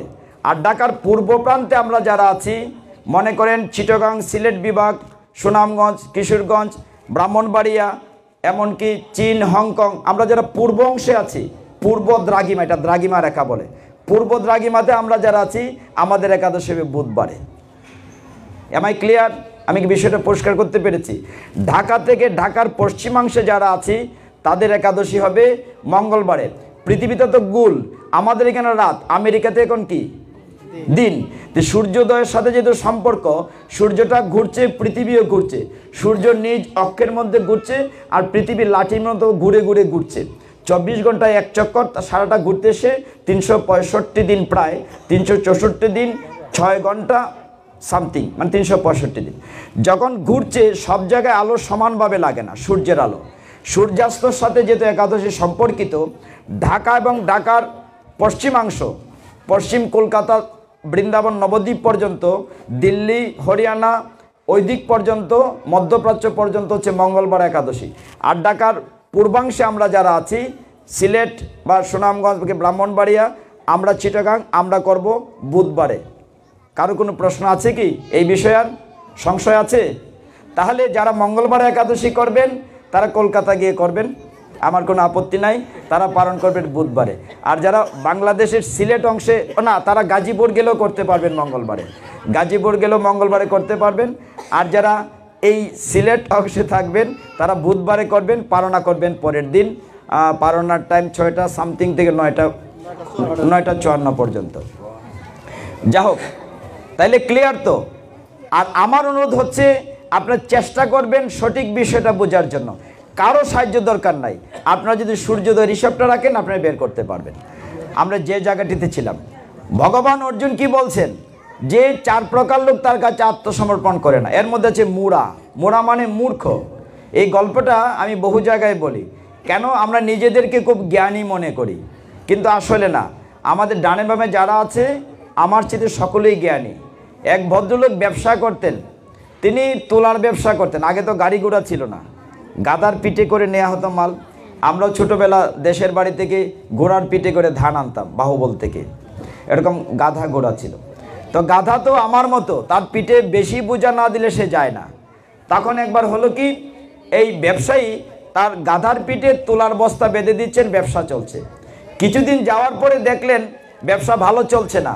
তিনি ব্যবসাটা পরিবর্তন করে তার পরিবর্তে লবণের ব্যবসা শুরু করলেন। তো গাধার পিঠে লবণের বস্তা বেঁধে দেওয়া হলো। আগে কিন্তু প্যাকেট লবণ ছিল না, খোলা লবণ, ওই যে পদ্ম পাতার মধ্যে প্যাকেট করা হতো। আরেকটা কেওড়া পাতা ছিল, কেওড়া, হলুদের উল্টা, হলুদ পাতার মতো, এটা হলুদ পাতা না, কেওড়া পাতা। এটার উল্টা দিকে খিচুড়ি প্রসাদ খাওয়া হয়। চুনারঘাট এলাকায় গেলে দেখবেন কেওড়া পাতায় খিচুড়ি দেওয়া হয়, কলা পাতা না। বাইল দিকে না, বাইল দিকে তো পোকা টুকার পাখির বিষটা থাকতে পারে, উল্টা দিকে দেওয়া হয়। আর জীবনে কত কিছু দেখার আছে। তো তিনি যখন লবণের ব্যবসা শুরু করলেন, তো একদিন গাধা লবণের বস্তা নিয়ে যাচ্ছে রাস্তা দিয়ে, যেতে যেতে রাস্তার মধ্যে একটি জলাশয় পেয়েছে, একটা ডুবা। তো ডুবার মধ্যে গাধাটি পা পিছলে পড়ে গিয়েছে। পড়ে গিয়ে যখন ওই পারে উঠেছে, দেখলো তার ওজন কমে গিয়েছে, মানে লবণ তো কিছুটা গলে গেছে, ওজন কমে গিয়েছে। গাধাটি ভাবলো আমি তো বুদ্ধিমান হয়ে গেলাম, মানে জলে পড়লে ওজন কমে যায়। পরের দিন আবার তিনি যখন পিঠে বোঝা বেঁধে দিলেন, সেই দিন আগের দিন তো অনিচ্ছাকৃত পা পিছলে পড়ে গিয়েছিল, ওই দিন ইচ্ছে করে জলে ডুব দিয়েছে।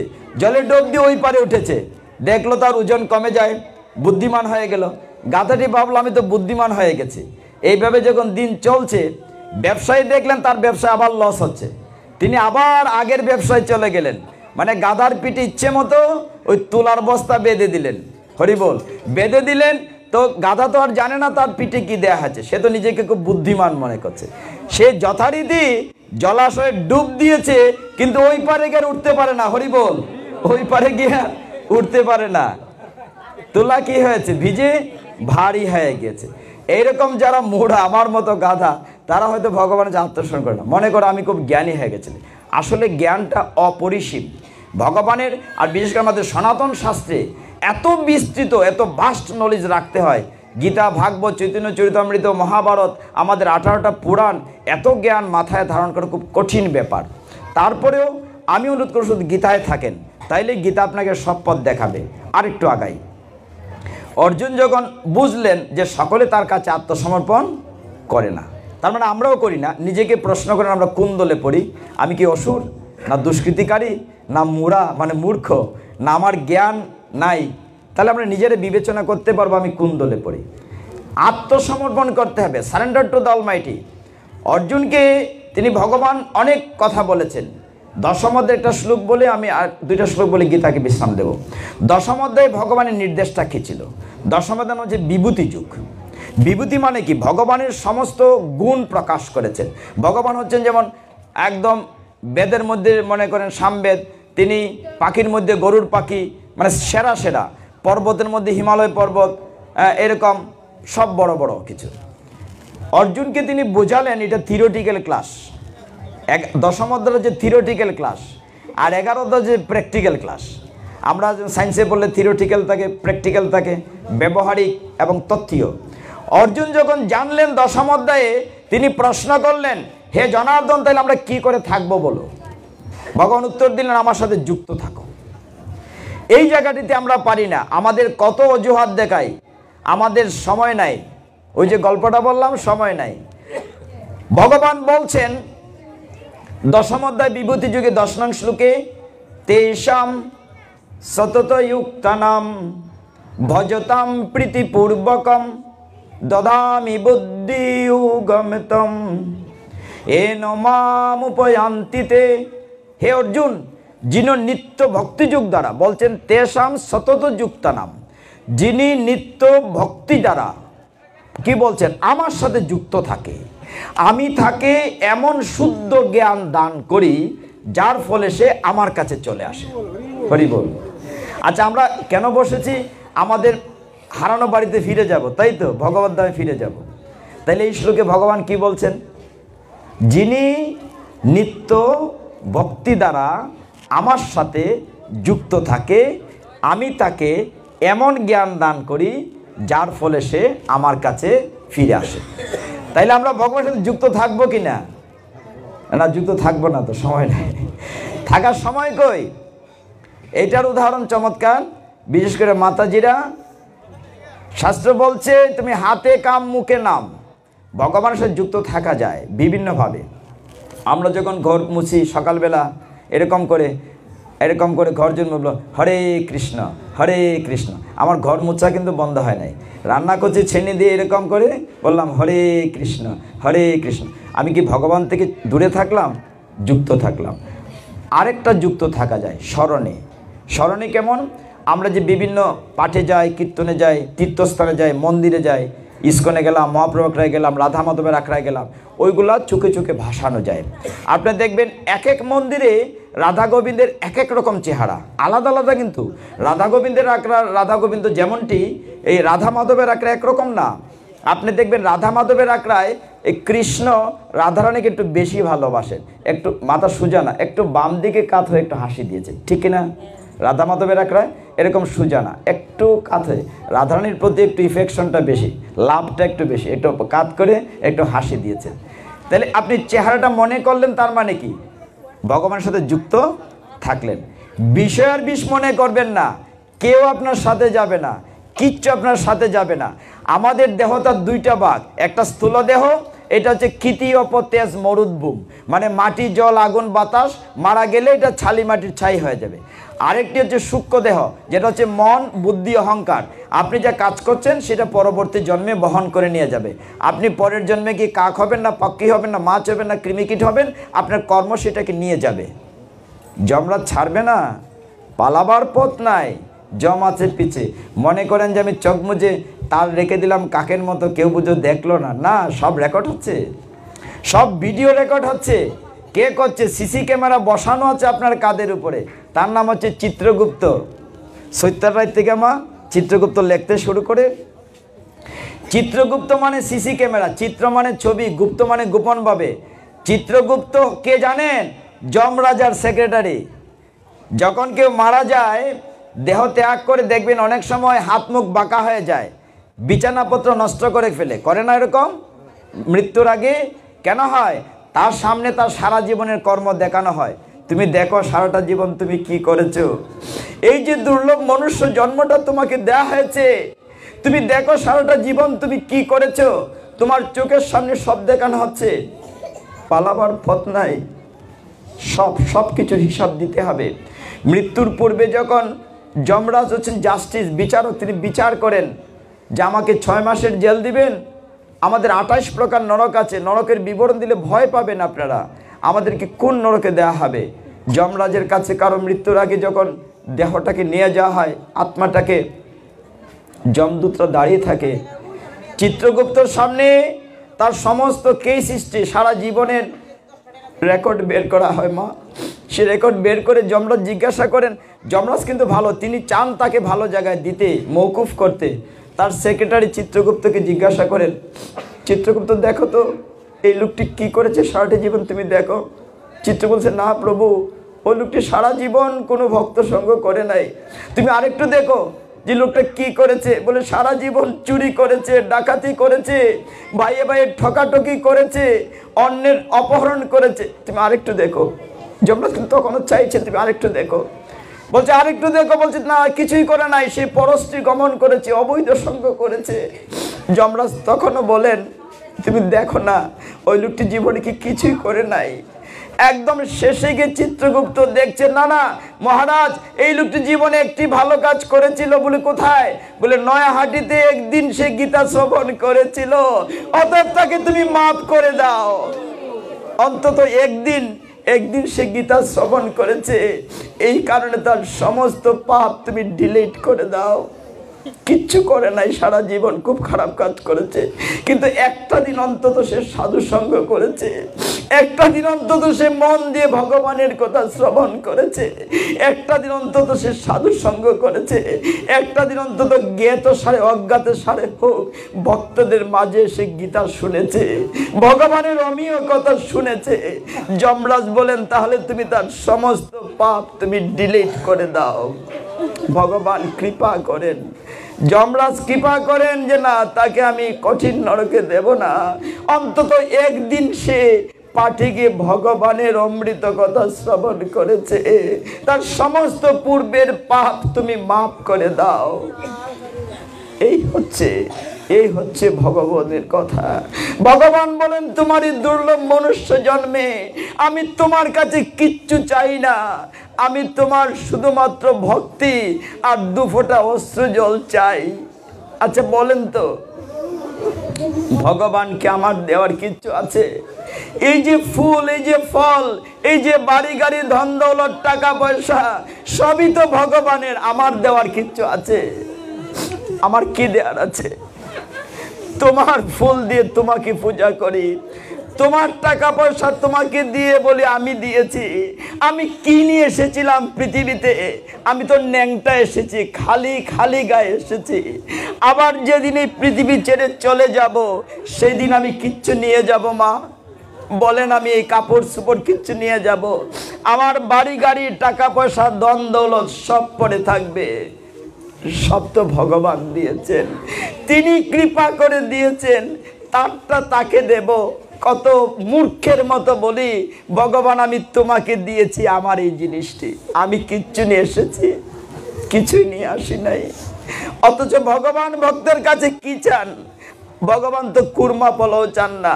তিনি গীতায় বলেছেন, পত্রং পুষ্পং ফলং তুয়ং ইউমে ভক্তা প্রযচ্ছতি, যে শুধু পত্র পুষ্প ফল আমাকে ভক্তি সহকারে দেয়, আমি তো ভক্তের ভালোবাসার কাঙাল। ভগবান বলছেন, আমি ভক্তের ভালোবাসার কাঙাল, আমি ভক্তের কাছে শুধু 2 ফোঁটা অশ্রু জল চাই, আমি আর কিচ্ছু চাই না।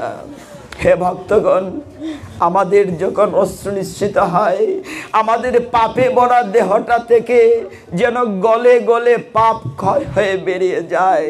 যখন মম আমরা প্রজ্বলিত করি, যখন মম গলে ফুটা ফুটা করে পড়ে, ঠিক তেমনি ভাবে 2 ফোঁটা অশ্রু জল যদি ভগবানের চরণে দিতে পারি, আমার তো কিচ্ছুই দেওয়ার নাই। সপ্তনাদিরাদি গোবিন্দের আমার তো কিছুই নাই দেওয়ার জন্য। কাজে অন্তত চরণ কমলে, ভগবান তোমার পদ্ম চরণে এই অভাগা অভাজনের এই পাপী দেহ থেকে তুমি 2টি ফোঁটা অশ্রু তুমি গ্রহণ করো কৃপা করে। কি দেব ভগবানকে? ভগবানকে দেওয়ার আমার কিচ্ছু নাই। আমরা বলি না, কি দিয়ে পুজিব ভগবান? মন্দিরে তুমি, মূরতিতে তুমি, আমি কি দিয়ে পুজিব? সবই তো তোমার। যদি তুমি কৃপা করে আমার পাপ কিছু স্খলন করো, আমি তোমার চরণে 2টি ফোঁটা অশ্রু জল ছাড়া আর কি দিতে পারি? এই যে ভক্ত সঙ্গ, ভগবান বলছেন, আরেকটু পরে গিয়ে বলছেন, তুমি যুক্ত থাকতে না পারো, দেখো আমি কে। প্র্যাকটিক্যাল দেখাচ্ছেন। একাদশ অধ্যায়ে গিয়ে অর্জুনকে যখন দিব্য দৃষ্টি দিলেন, অর্জুন কুরুক্ষেত্রের যুদ্ধক্ষেত্রে দাঁড়িয়ে দেখলো আস্তে আস্তে ভগবান তার সমান ছিলেন, আকাশ পাতাল হয়ে গিয়েছেন, কোথায় মাথা ঠেকেছে দেখা যাচ্ছে না। অর্জুন দেখতে পাচ্ছে না, এত বিশাল। অর্জুন বলছেন, হে জনার্দন, তোমার এই রূপ সংবরণ করো, আমি সহ্য করতে পারছি না। তুমি আগের মতো দ্বিভুজ মুরলীধর হও, তোমার এই রূপ সহ্য করতে পারছি না। তুমি কে? অর্জুন দেখেছে কুরুক্ষেত্রের যুদ্ধক্ষেত্রে ভগবান দাঁড়িয়ে আছেন, হাজার হাজার বাহু, লক্ষ লক্ষ সূর্যের মতো হা করে দাঁড়িয়ে আছেন, মুখের ভিতরে অগ্নিকুণ্ড যেন প্রজ্বলিত হচ্ছে। সেইখানে দুর্যোধন দুঃশাসন উড়ে উড়ে প্রবেশ করছে। ওই যে শুরুতে ভগবান বলেছিলেন, অর্জুন তুমি কেউ না, আমি যুদ্ধ করে মেরে রেখেছি, তুমি উপলক্ষ মাত্র। অথচ আমরা গর্ব করে বলি, কোনো ভালো কাজ হলে বলি এই কাজটা আমি করেছি, আর খারাপ হলে বলি ভগবান তুমি করেছো, তুমি কি দেখো না আমাকে? সমস্ত দোষ দিয়ে দিই ভগবানের উপরে, কারণ ভগবান তো প্রতিবাদ করে না। সকল কাজে পাই যে সময়, ভগবানকে দেওয়ার সময় নাই। দেখবেন ঠাকুর ঘরে গেলে দেখবেন সবচেয়ে তাড়াহুড়ো, কি করে ঘন্টা বাজিয়ে ফুল তুলসী দিয়ে বেরিয়ে আসবো, তখন দুনিয়ার তারা থাকে। আর গোপাল পিতলের মূর্তি হাত বাড়িয়ে বসে আছে, একটু চিনি দিলেও চলে, না দিলেও চলে, বলে না তো মা আমার পেটে ভুগ লেগেছে। ওই জায়গাটিতে গোপী মাতাজিরা কৃষ্ণকে এতটা ভালোবাসতেন। মা প্রতিদিন যখন সকালে কৃষ্ণকে সাজিয়ে মা যশোদা পাঠাতেন, মা যশোদা যখন পাঠাতেন গোষ্ঠে, কৃষ্ণ সর্বাকর্ষতি শ্রীকৃষ্ণ, ছোট্ট গোপালকে দেখে গোপী মাতাজিরা কত আক্ষেপ করতেন, হায়রে এই ছেলেটি যদি আমার হতো, আমি যদি ওই ছেলেটিকে সাজাতে পারতাম, আমি যদি নিজে একটু মাথায় হাত দিতে পারতাম, আমি যদি ছেলেটাকে একটু ননি খাওয়াতে পারতাম নিজের হাতে। কতটুকু ভালোবাসা! কৃষ্ণকে নিজের সন্তান রূপে পাওয়ার জন্য কতটুকু আফসোস করতেন গোপী মাতাজিরা। ভগবান বলতেন, তথাস্তু মা, তোমাদের মনোবাঞ্ছা পূর্ণ হবে। ভগবান কি করেছিলেন? যখন ব্রহ্মাজি সমস্ত গোপবালককে হাইজ্যাক করে নিয়েছিলেন, পাহাড়ের গুহায় লুকিয়ে রেখেছিলেন, কৃষ্ণ নিজের দেহকূপ থেকে শত শত সমস্ত গোপবালক, গরুর বাছুর, গোবৎস তৈরি করেছেন। তৈরি করে ওই দিন তিনি বাড়িতে আসছেন। সমস্ত মাতাজিরা দেখলেন আজকে যে শিশুরা আসছে, অন্যদিনের তাদের সন্তান রূপে এসছেন ভগবান, কিন্তু দেখেছেন তাদের ঘর অন্যরকম সুঘ্রাণে ভরে গেছে, সমস্ত ঘর আলোকিত হয়েছে। ভগবানকে ভালোবাসতে হবে মা। আমাদের আশ্রয় তো কোনো স্থল নাই, আপনাকে কেউ সাহায্য করবে না গোবিন্দ ছাড়া। আপনি বিপদে পড়ে দেখেন, কেউ আপনার না। তিনি যদি আদিষ্ট না করেন, তিনি যদি রক্ষা না করেন, কেউ রক্ষা করতে পারবে না। কত বড় বড় সভাতে যাই, সব জায়গায় একটি অনুরোধ থাকে, আপনাদের ছেলে মেয়েকে গীতামুখী করুন। একাদশ অধ্যায় যখন বিশ্বরূপ দেখলেন, অর্জুন দেখে অবাক হয়ে গেলেন। অবাক হয়ে অর্জুন কি বললেন? তমাদিদেব পুরুষ পুরাণ তমৈশ্য বিশ্বস্য পরম নিধানম বেত্তসি বেত্তম চ পরম চ ধাম তয়া তো তম বিশ্ব অনন্ত রূপ। মানে কৃষ্ণ অনন্ত রূপ দেখে, বিশ্বরূপ দেখে, বিশ্বরূপ ভগবান আরেকবার দেখিয়েছিলেন। কাকে? তার মাকে দেখিয়েছিলেন, নন্দ মহারানীকে। যখন ছোটবেলা কৃষ্ণ মাটি খেয়েছিলেন, সকলে বলছে কানাই মাটি খেয়েছ, হাকর হাকর কি খেয়েছ, কি খেয়েছ? নন্দ মহারানীকে একটু চমক দেখানোর জন্য কৃষ্ণ তো নন্দ মহারানীর কাছে তো ভগবান না, তার ছেলে, বাৎসল্য প্রেমে পেয়েছেন ছেলেকে। হাঁ করে কি খেয়েছো, দেখি দেখি মুখের ভিতরে কি মাটি খায়, মাটি খেলায়, মাটি খেলায়, না না মিঠি নেই খেলায়, হাঁ করো বেটা। হাঁ করেছেন কৃষ্ণ, দেখেন মুখের ভিতরে সমস্ত বিশ্ব ব্রহ্মাণ্ড ঘুরছে, সমস্ত পৃথিবী, সমস্ত বিশ্ব ব্রহ্মাণ্ড ঘুরছে। বিশ্বরূপ দেখিয়েছেন। দেখা যায় মা যশোদাকেও দেখানো যাচ্ছে, নন্দবাড়ি দেখা যাচ্ছে। নন্দবাড়ি ভাবলেন নিশ্চয়ই আমার ছেলেকে কোনো ভূত প্রেতে ধরেছে, তিনি তুক তুক তুক তুক করছেন। তাকে তো ছেলে, কৃষ্ণ না, ভগবান না। বিশ্বরূপ দুইবার দেখিয়েছিলেন। তো এইভাবে আমরা একাদশ অধ্যায় যদি যাই, দ্বাদশ অধ্যায় ভক্তিযুগ, ভগবান ভক্তের ভক্তির কাঙাল, এই কথাটি প্রহ্লাদ রূপে বলেছিলেন। যখন প্রহ্লাদ মহারাজ, তার পিতা যখন মারা যায় হিরণ্যকশিপু, ভগবান নরসিংহ অবতারে প্রহ্লাদকে আক্ষেপ করে বলেছিলেন, প্রহ্লাদ তোমার তো মা বাবা আছে, হ্যাঁ, তোমার মার নাম কয়েদ, বাবার নাম হিরণ্যকশিপু, তুমি রাজার ছেলে, তুমি মার কুলে চড়ে আসতে পারো? ভগবান কি বলছেন দেখেন, বলছেন প্রহ্লাদ তোমার তো মা আছে, মার কুলে আসে, আমার তো মাও নাই বাবাও নাই। ওই অবতারে নরসিংহদেব ফটিক স্তম্ভ ফিলার থেকে জন্ম নিয়েছিলেন, যে দেখো আমার মা বাবা নাই, আমি ভালোবাসার বড্ড কাঙাল। ভগবান বলছেন ভালোবাসার কাঙাল। আমরা যতটা না ব্যাকুল ভগবানকে পাওয়ার জন্য, ভগবান তার চেয়ে হাজার গুণ ব্যাকুল ভক্ত সঙ্গ পাওয়ার জন্য। তিনি ভক্ত সঙ্গ পাওয়ার জন্য আপনার আশেপাশেই আছেন ভগবান, আমরা তো চিনছি না, দেখি না। তিনি আপনার সঙ্গ পাওয়ার জন্য ভগবান ব্যাকুল। আমরা যদি একটু আগাই আর ভগবান যদি একটু কৃপা করেন, তবেই না ভগবানের সাথে আমার মিলন হবে। আমরা দামোদর লীলা আলোচনা করেছি বহুবার। ওই যে 2 আঙ্গুল ফাঁক থাকতো, তখন আমরা কি বলেছি? শাস্ত্র বলেছে, দশম অধ্যায় দশম স্কন্ধের বলা হচ্ছে ভাগবতে, 2 আঙ্গুল বাকি ছিল, নন্দমহারানী বাঁধতে পারছিলেন না, সমস্ত নবলক্ষ গাভীর দড়িতে বাঁধতে পারছিলেন না।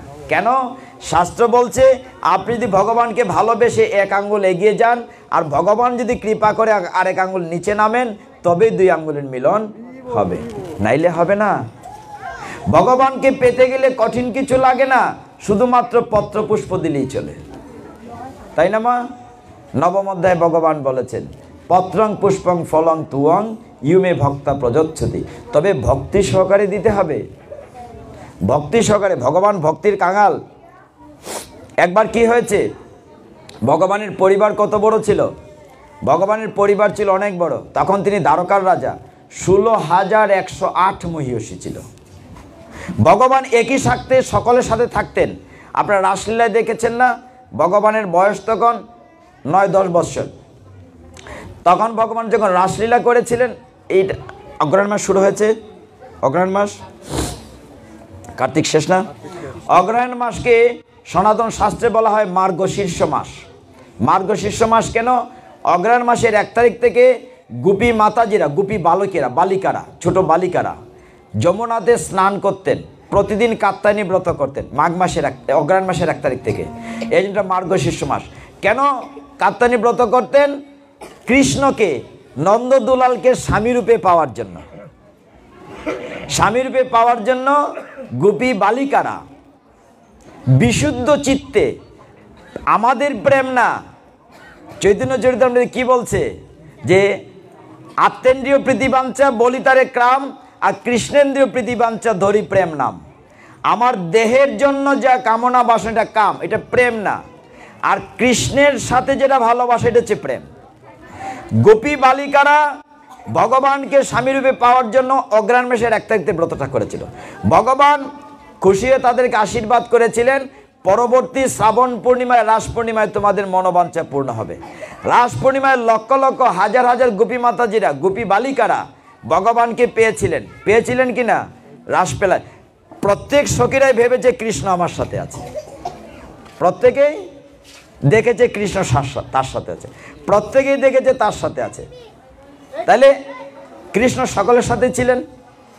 তখন কৃষ্ণ পরীক্ষাও করেছিলেন, তাদের অহংকার হয়েছিল। ভগবান কিন্তু অহংকারীকে পছন্দ করেন না। ভগবানের এই জন্য একটি নামই হচ্ছে দর্পহারী। তিনি ব্রহ্মার দর্প চূর্ণ করেছেন, ইন্দ্রের দর্প চূর্ণ করেছেন, অহংকারীকে পছন্দ করে না। যখন গোপী মাতাজিরা অহংকার করেছিল যে কৃষ্ণ তো আমার সাথেই আছে, হ্যাঁ আমি কত ভাগ্যবতী, আমি কৃষ্ণকে পেয়েছি, হঠাৎ দেখা যায় কৃষ্ণ নাই, রাসস্থলী থেকে নাই। কেন? তোমরা অহংকার করেছো, পাবে না আমাকে। আমাদের হৃদয়ের ভিতরে জায়গাটা 1 সিটের গাড়ি, একটা সিট, ওইখানে হয় অহংকার রাখতে হবে, না হয় কৃষ্ণকে রাখতে হবে, দুটো একসাথে রাখা যাবে না। যদি অহংকারকে স্থান দেই, কৃষ্ণের জায়গা নাই, আর কৃষ্ণকে স্থান দেই, অহংকার বাদ দিতে হবে। আমি যদি অহংকার করি তাহলে আমরা ভগবত ধামে যেতে পারবো না। আরেকদিন বলেছি ছোট্ট একটা কৌতুকের মতো গল্প। একবার এক ভক্ত, ভগবানের খুব ভক্ত, ভগবানের সেবা পূজা করে ভগবানের কাছে আশীর্বাদ পেয়েছে কি যে তুমি ভগবত ধামে চলে আসো। এখন ভগবান যদি ডাইরেক্ট বলে যে তুমি ভগবত ধামে চলে আসো, খুশির কথা না মা? কি খুশির কথা? তো যাবো কি করে? বলে তোমার জন্য আমি একটা বিমান পাঠাবো, তবে কথা হচ্ছে বিমানে একটা সিট আছে, only for you, if you want to go, তুমি একা সিটে বসবে। ভদ্রলোক খুব খুশি হলেন, বৈকুণ্ঠ ধামে চলে যাবেন। ভগবান পুষ্পক রথ পাঠাবেন, বিমান পাঠাবেন একটা। কিন্তু যদি অহংকার তাকে যাওয়া যাবে না, এটাই হচ্ছে উদাহরণ। কিভাবে হয়েছে? তিনি যখন তৈরি হয়েছেন ভগবত ধামে যাবেন, বিমানের একটা সিট, তার স্ত্রী বলছে, হ্যাঁ গো তোমার নাকি পুষ্পক রথ আসবে, তুমি বৈকুণ্ঠে যাবে, আমাকে নিয়ে যাবে না? স্বাভাবিক, তার স্ত্রী তো ভালোবাসে, বলবেই তো আমাকে নিয়ে যাবে না? বলে হ্যাঁ নেওয়া যাবে, কিন্তু কি করে যাব, সিট তো একটা। আমি তোমার কোমরে ধরে রাখবো, লটকে থাকবো, আর আমাকে নিয়ে বিমান চলে যায়। ঠিক আছে। এইটা শুনে আরও যে জাল আছে, আত্মীয় স্বজন আছে, বলছে আমরা যাব না, এখন তো মহাবিপদের কথা। আর এই সুযোগ কি কেউ ছাড়ে? বৈকুণ্ঠের গাড়ি আসছে, কেউ কি সুযোগ ছাড়ে? বলে ঠিক আছে আমরা পায়ে ধরে ঝুলে থাকবো। তার একজন বলে বলে তুমিও মানে একজনের পরে একজন পা ধরে ঝুলে থাকবো। আমি বিমানের সিটটাতে বসবো, পুষ্পক রথে যখন বৈকুণ্ঠে যাবে তোমরা ঝুলে থাকবে। যথাসময় বিমান এসছে, যিনি ভক্ত তিনি সিটে বসেছেন, উনি তো ভগবানের নাম গুণ কীর্তন করছেন, তার স্ত্রী কোমরে ধরেছে, তারপর আরেকজন ধরেছে, তারপর আরেকজন ধরেছে, এখন কয়েকজন মাতাজি একসাথে লাইন ধরেছে, লটকে লটকে ঝুলে ঝুলে। এখন গল্প শুরু হয়েছে, বিমান স্টার্ট করবে। তো এক মাতাজি বলছে, জানো আমাদের এখানে আজকাল অনেক শাকসবজির চাষ হচ্ছে। তো যে মাতাজি কোমর ধরে রেখেছে উনি বলছে, জানো আমরা এবার গাজর করেছি বাগানে। গাজর? আমাদের এলাকায় তো কখনো গাজর হয় না। কি বলছে হয় না? আমি নিজেই করেছি। অহংকার চলে আসছে, আমি নিজেই করেছি গাজর। তাই নাকি? তোমাদের গাজরের বাগান আছে? বলে হ্যাঁ আমরা বিচরাতে অনেক গাজর আছে। জানো কত বড় হয়েছে? তোমার বিশ্বাস হচ্ছে না? আমি নিজে ফলিয়েছি, এত বড় বড় গাজর ফলিয়েছি। যেই বলেছে হাত ছুড়ে, এত বড় বড় গাজর, এমনি হাত কোমর থেকে ছুটে গিয়েছে। এখন সকলেই হরি বল। যেতে পেরেছে? যেতে পারে নাই। যে হাত ছেড়ে বলেছে এত বড় বড় গাজর ফলিয়েছে, দেখো বিশ্বাস হচ্ছে না তো, যেই কোমরটা ছেড়ে দিয়েছে সকলেই পড়ে গিয়েছে। কেউ অহংকারের পতন হবে, যেতে পারবে না। অহংকারে যেতে পারবে না, ত্রুটি থাকলে যেতে পারবে না। যুধিষ্ঠির মহারাজ, আমরা এই জায়গাটা বলে শেষের দিকে যাব, অনেক রাত হয়ে যাচ্ছে। যুধিষ্ঠির মহারাজ এরা কয় ভাই ছিলেন? 5 ভাই। একটু নড়াচ আওয়াজ দিয়ে, নাহলে আপনারা ঘুমিয়ে পড়েছেন, বোঝা যাচ্ছেন। আলোর জন্য কিন্তু আমি সকলকে দেখি না, এই আলোটা আমার ডাইরেক্ট চোখের উপর দেখা যাচ্ছে না। এরা কয় ভাই ছিলেন? 5 ভাই ছিলেন। দ্রৌপদীর পঞ্চস্বামিনী, যুদ্ধ শেষ, রাজ্য শেষ, সব শেষে তারা হেঁটে হেঁটে স্বর্গে যাবেন। হেঁটে হেঁটে যাচ্ছিলেন না? বিমানের কথা বাদ দিলাম, হেঁটে হেঁটে যাচ্ছে। যুধিষ্ঠির, ভীম, অর্জুন, নকুল, সহদেব, দ্রৌপদী এবং তাদের সাথে একটা কুকুর। স্বর্গারোহণ পর্ব, মহাভারত। আমরা সকলে স্বর্গে যেতে চাই মনে করছি, কিন্তু আপনাদের কাছে অনুরোধ, আপনার স্বর্গ প্রার্থনা করবেন না। স্বর্গে গেলে ফিরে আসতে হবে। স্বর্গে গিয়ে শান্তি নাই, দেবতারা শান্তি আসেনি, কয়দিন পরে পরে অসুর অ্যাটাক করে কি না? তার অনেক সময় স্বর্গহারা হয়ে যায় না? হ্যাঁ, কাজে স্বর্গে গিয়ে ফিরে আসতে হবে। মানে বলছে, গীতায় বলা আছে আব্রহ্মা বুমানার লোকা, গীতায় বলা আছে যে তুমি যেখানে যাও তোমার পুণ্যফল শেষ হলে আবার পৃথিবীতে ফিরে আসতে হবে, কিন্তু তুমি যদি আমার বৈকুণ্ঠ ধামে আসো তাহলে আর তোমাকে মায়াময় জগতে ফিরে যেতে হবে না। এখন 5 ভাই হেঁটে রওনা হয়েছে। কিছুদিন যাওয়ার পরে দ্রৌপদী হিমালয় বরফ হেঁটে হেঁটে স্বর্গে যাচ্ছেন। দ্রৌপদী বরফের মধ্যে পড়ে গেছে, মরে যাচ্ছে। যুধিষ্ঠিরের পরে ভীম চিৎকার করে বলছে, দাদা আমাদের স্ত্রী দ্রৌপদী পড়ে মরে যাচ্ছে, ও কি আমাদের সাথে স্বর্গে যাবে না? যুধিষ্ঠির মহারাজ ফিরেও তাকান নাই, কোনো মায়া নাই। বলছে না, দ্রৌপদী আসতে পারবে না, তারও কিছু ত্রুটি ছিল। ত্রুটি থাকলে আসতে পারবে না, একদম নিখাত শোনা। বলে ত্রুটি কি?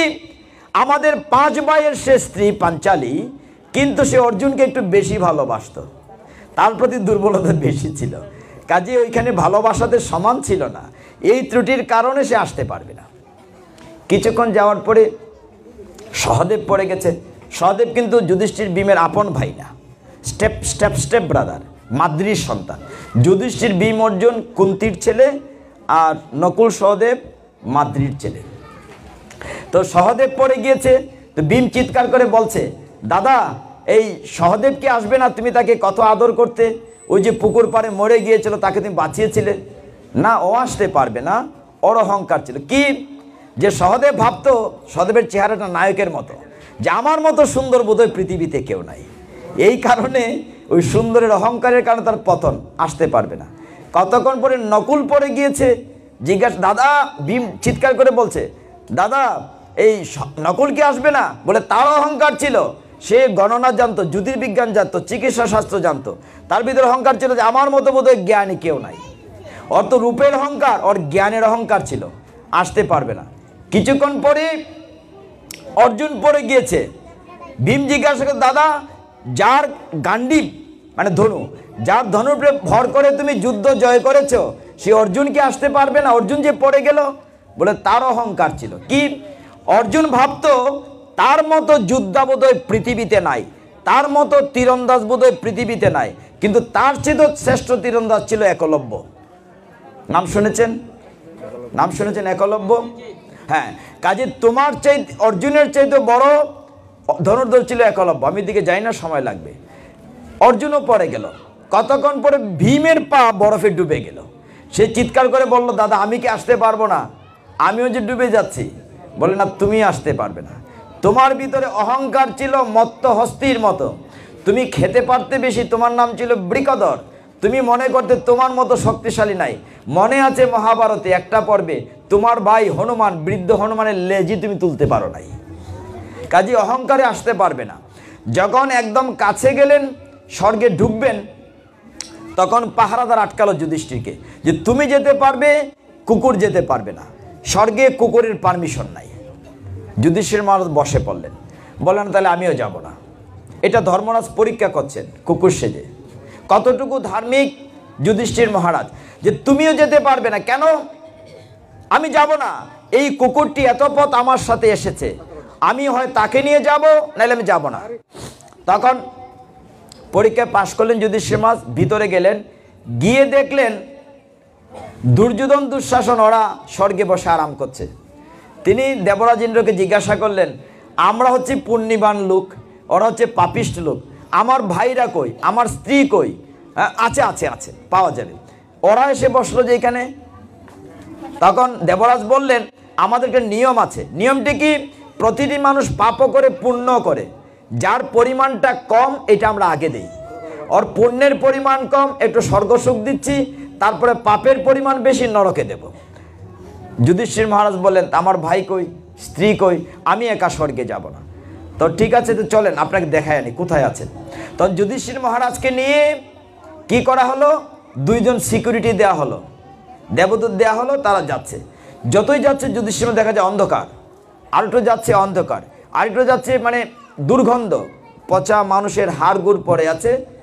যেতে যেতে মানে এত সহ্য, মানুষের দুঃখের চিৎকার শোনা যাচ্ছে, কষ্টে।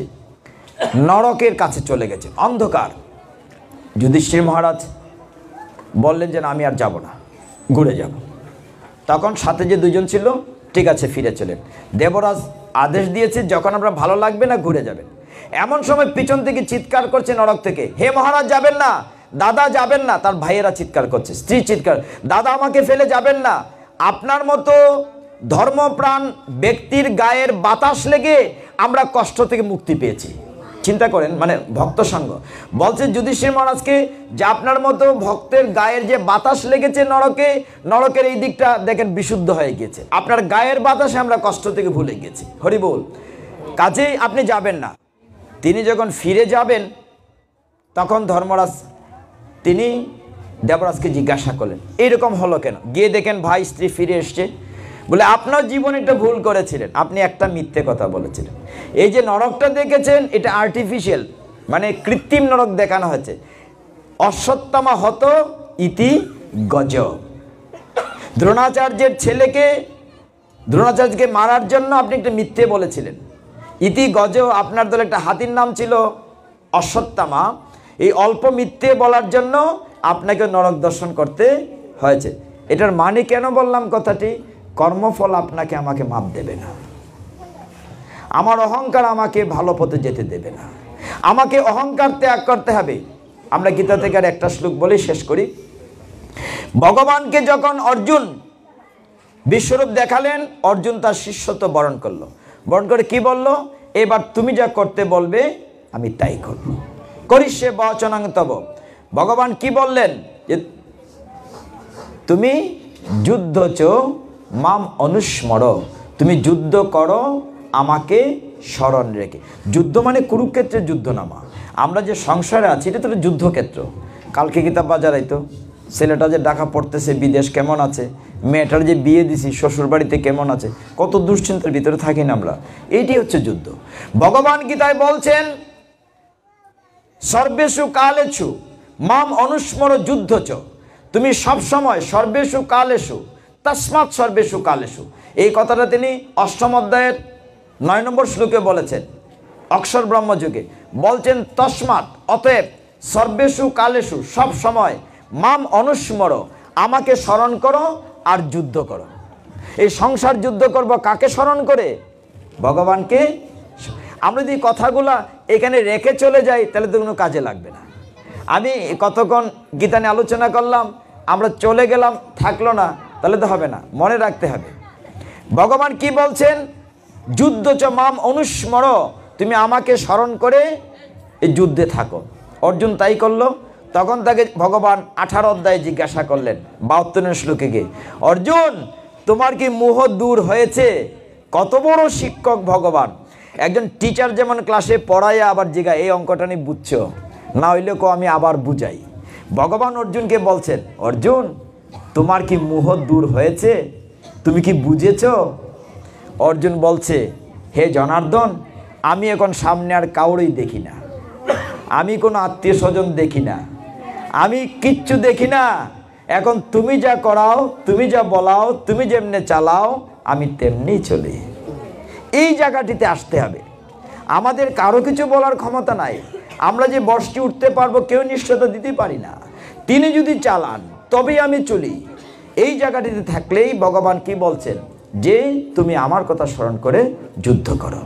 মোহ দূর হয়েছে, কিন্তু দুর্ভাগ্যজনক সত্য আমাদের মায়া মোহ দূর হয় না। হয় না মা, এত সোজা না। আমাদের মায়ামোহ ত্যাগ করা খুব কঠিন। 2টি শব্দ, মাত্র 2টি শব্দ ত্যাগ করার জন্য প্রহ্লাদ মহারাজ ভাগবতে বলছেন কি, একটা হচ্ছে আমি, একটা হচ্ছে আমার। আপনি টাকা পয়সা ত্যাগ করতে বলেন নাই, দ্বন্দ্ব ত্যাগ করতে বলেন নাই, বলছেন আমি পারি, আমি করেছি, এটা বাদ দিবেন। আমার আছে, আমার বাড়ি, আমার নেতা, আমি নও, আমি এবং আমার, এই 2টি শব্দ যদি ত্যাগ করতে পারেন তবেই ভগবান আপনার প্রতি কৃপার হাত বাড়িয়ে রেখেছেন। তারপরেও যদি না পারি, ভগবান কি বলছেন, হে মায়ার জীব তুমি মায়ার সাগরে ডুবে আছো, আমি তো হাত বাড়িয়ে রেখেছি, তুমি কেবলমাত্র আমার কাছে হাতটি বাড়াও, আমি তোমাকে সমস্ত পাপ সাগর থেকে উদ্ধার করব, এ নিয়ে কোনো দুশ্চিন্তা করো না। হরি বল। ভগবান কি বলছেন? সর্বধর্মান পরিত্যজ্য মাম একমে শরণং ব্রজ অহং ত্বা সর্ব পাপেভ্য মোক্ষয়িষ্যামি মা শুচঃ। অর্থাৎ সর্বধর্মান পরিত্যজ্য, সব কিছু ছেড়ে ছুড়ে, মাম একম, একমাত্র আমার কাছে শরণাগত হও, তাহলে আমি তোমাকে সমস্ত পাপ সাগর থেকে উদ্ধার করব। এরপরেও যদি আমরা হাত না বাড়াই, দোষ কি ভগবানের? ভগবান তো পরিষ্কার বলছেন, হে মায়ার জীব, তুমি মায়ার সাগরে ডুবে আছো। ভবসাগরে আমরা ডুবে আছি, তুমি মায়ার সাগরে ডুবে আছো। আমি তো হাত বাড়িয়ে রেখেছি, তুমি কেবলমাত্র হাতটি তোলো, আমি তোমাকে সমস্ত পাপের সাগর থেকে উদ্ধার করব। হরি বল। বলছেন আমি তোমাকে উদ্ধার।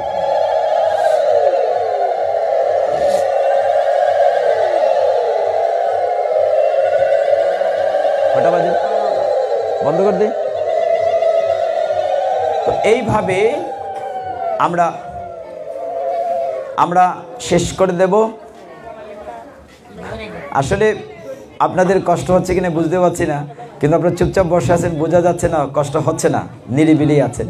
তো ব্যাপারটা হচ্ছে যে সময়টাও কাজে লাগাতে হবে। সময়ের মানুষের জীবন থেকে চলে যাচ্ছে, খুব মূল্যবান সময়। প্রতিটা শ্বাস, প্রতিটা নিঃশ্বাস, হ্যাঁ, আমাদের নামাচার্য হরিদাস ঠাকুর কতবার নাম নিতেন প্রতিদিন? 3 লক্ষ বার। 3 লক্ষ বার নাম না নিয়ে জল পান করতেন না, জল স্পর্শ করতেন না। কাজেই এই যেখানে আছে, হরে কৃষ্ণ, হরি বল। আজকের এই চমৎকার আয়োজন যারা করেছেন, সত্যি খুব ভালো লাগছে। আমরা মহাপ্রভুর কথা বলে শুরু করেছিলাম, মহাপ্রভুর কথা বলে শেষ করব। মহাপ্রভু কি বলেছেন? বৃহৎ নারদীয় পুরাণে লেখা আছে, হরের নাম হরের নাম হরের নামইব কেবলম কলৌ নাস্তিব্য নাস্তিব্য নাস্তিব্য গতিরন্যতা। নয়াটিতে মঙ্গলবার দিন রাত্রে আবার আসবো, একটা প্রোগ্রাম আছে ওই প্রান্তে মঙ্গলবারে। বুধবারে প্রোগ্রাম আছে বিষ্ণু মোদকের বাসায় চিরাকান্দি। আর তারপরে চলে যাব নতুন নোয়াগাঁও, তারপরে মোরাবদা, সুবিদপুর আগে। যাই হোক, আমরা মহাপ্রভুর কথা শুরু করেছিলাম। মহাপ্রভু কি দিয়েছেন কলির যুগে? কত সহজ করে দিয়েছেন না? যাগযজ্ঞ যত ছিল সত্য ত্রেতা দাপরে, আর একমাত্র হরির নামে কলি জীব উদ্ধারে। আর কিছুই লাগবে না, হরের নাম। শুধু আমরা হাত তুলে। আরেকটা কথা মহাপ্রভু সুন্দর বলেছেন, হরি বল। মহাপ্রভু বলেছেন যে অজুহাত দেখানোর কোনো সুযোগ নাই। বলবেন যে আমার বাসায় মৃদঙ্গ নাই, হারমোনিয়াম নাই, কি করে নাম নেব? মহাপ্রভু বলছেন, সন্ধ্যা হলে নিজ গৃহে 10-5 মিলিয়া হরে কৃষ্ণ কীর্তন করো হাতে তালি দিয়া। মানে বলতে হচ্ছে যে তোমার কিচ্ছু নাই না, উপায় কিচ্ছু লাগবে না, তুমি হাত তালি দিয়ে করতে পারবে। তা আমরা হাত তালি না দিয়ে আমরা সারেন্ডার করে একটা কৃষ্ণ নাম করব। আমরা সারেন্ডার করব ভগবান। সকলে মিলে 3 বার হরে কৃষ্ণ কৃষ্ণ কৃষ্ণ হরে হরে, হরে রাম রাম রাম হরে হরে, হরে কৃষ্ণ কৃষ্ণ কৃষ্ণ হরে হরে, হরে রাম রাম রাম হরে হরে, হরে কৃষ্ণ কৃষ্ণ কৃষ্ণ হরে হরে, হরে রাম রাম রাম হরে হরে। হরে কৃষ্ণ। আমার ভুল ত্রুটি ক্ষমা করবেন। ওম যদস্কর পরিভ্রষ্ট মাত্রহীনন্তে ইয়জ্ঞবে পূর্ণং ভবতু তৎসর্বং তৎপ্রসাদাৎ জনার্দনম। আপনার প্রসাদ না নিয়ে কেউ যাবেন না। হ্যাঁ, খিচুড়ি প্রসাদের ঘ্রাণ আমিও পাচ্ছি। হরি বল। এটা শাস্ত্রে কি বলে জানেন? শাস্ত্রে বলছে সুঘ্রাণেন অর্থ ভোজন সমাপয়েৎ। সুন্দর ঘ্রাণ হলে অর্ধেক পেট ভরে যায়, ঠিক না? কারো বাসাতে যখন রান্না করে গোবিন্দকে ভোগ নিবেদন করা, সুন্দর পরিবেশন, আপনারা কেউ যাবেন না প্রসাদ না নিয়ে, শৃঙ্খলার সাথে প্রসাদ নেবেন। তার আগে একটু কীর্তন করবেন।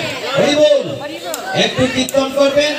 আপনারা চমৎকার কীর্তন করেন এই পাড়ার মাতাজিরা, খুব ভালো লাগে আমার। একটু আমাদের পাড়াতে একজন মাতাজি গান গাইতে সুন্দর চলে গেছে, এই যে নেপুর নেপুর না কিছু হ্যাঁ, নেপুরের কণ্ঠ আমার খুব ভালো লাগে, অসাধারণ দেহ রেখেছেন। তো মাতাজি আপনারা একটু কৃষ্ণ কীর্তন করুন, আমরা এখানে বিশ্রাম রাখছি। হরি বল, হরে কৃষ্ণ। আর আপনার সকলের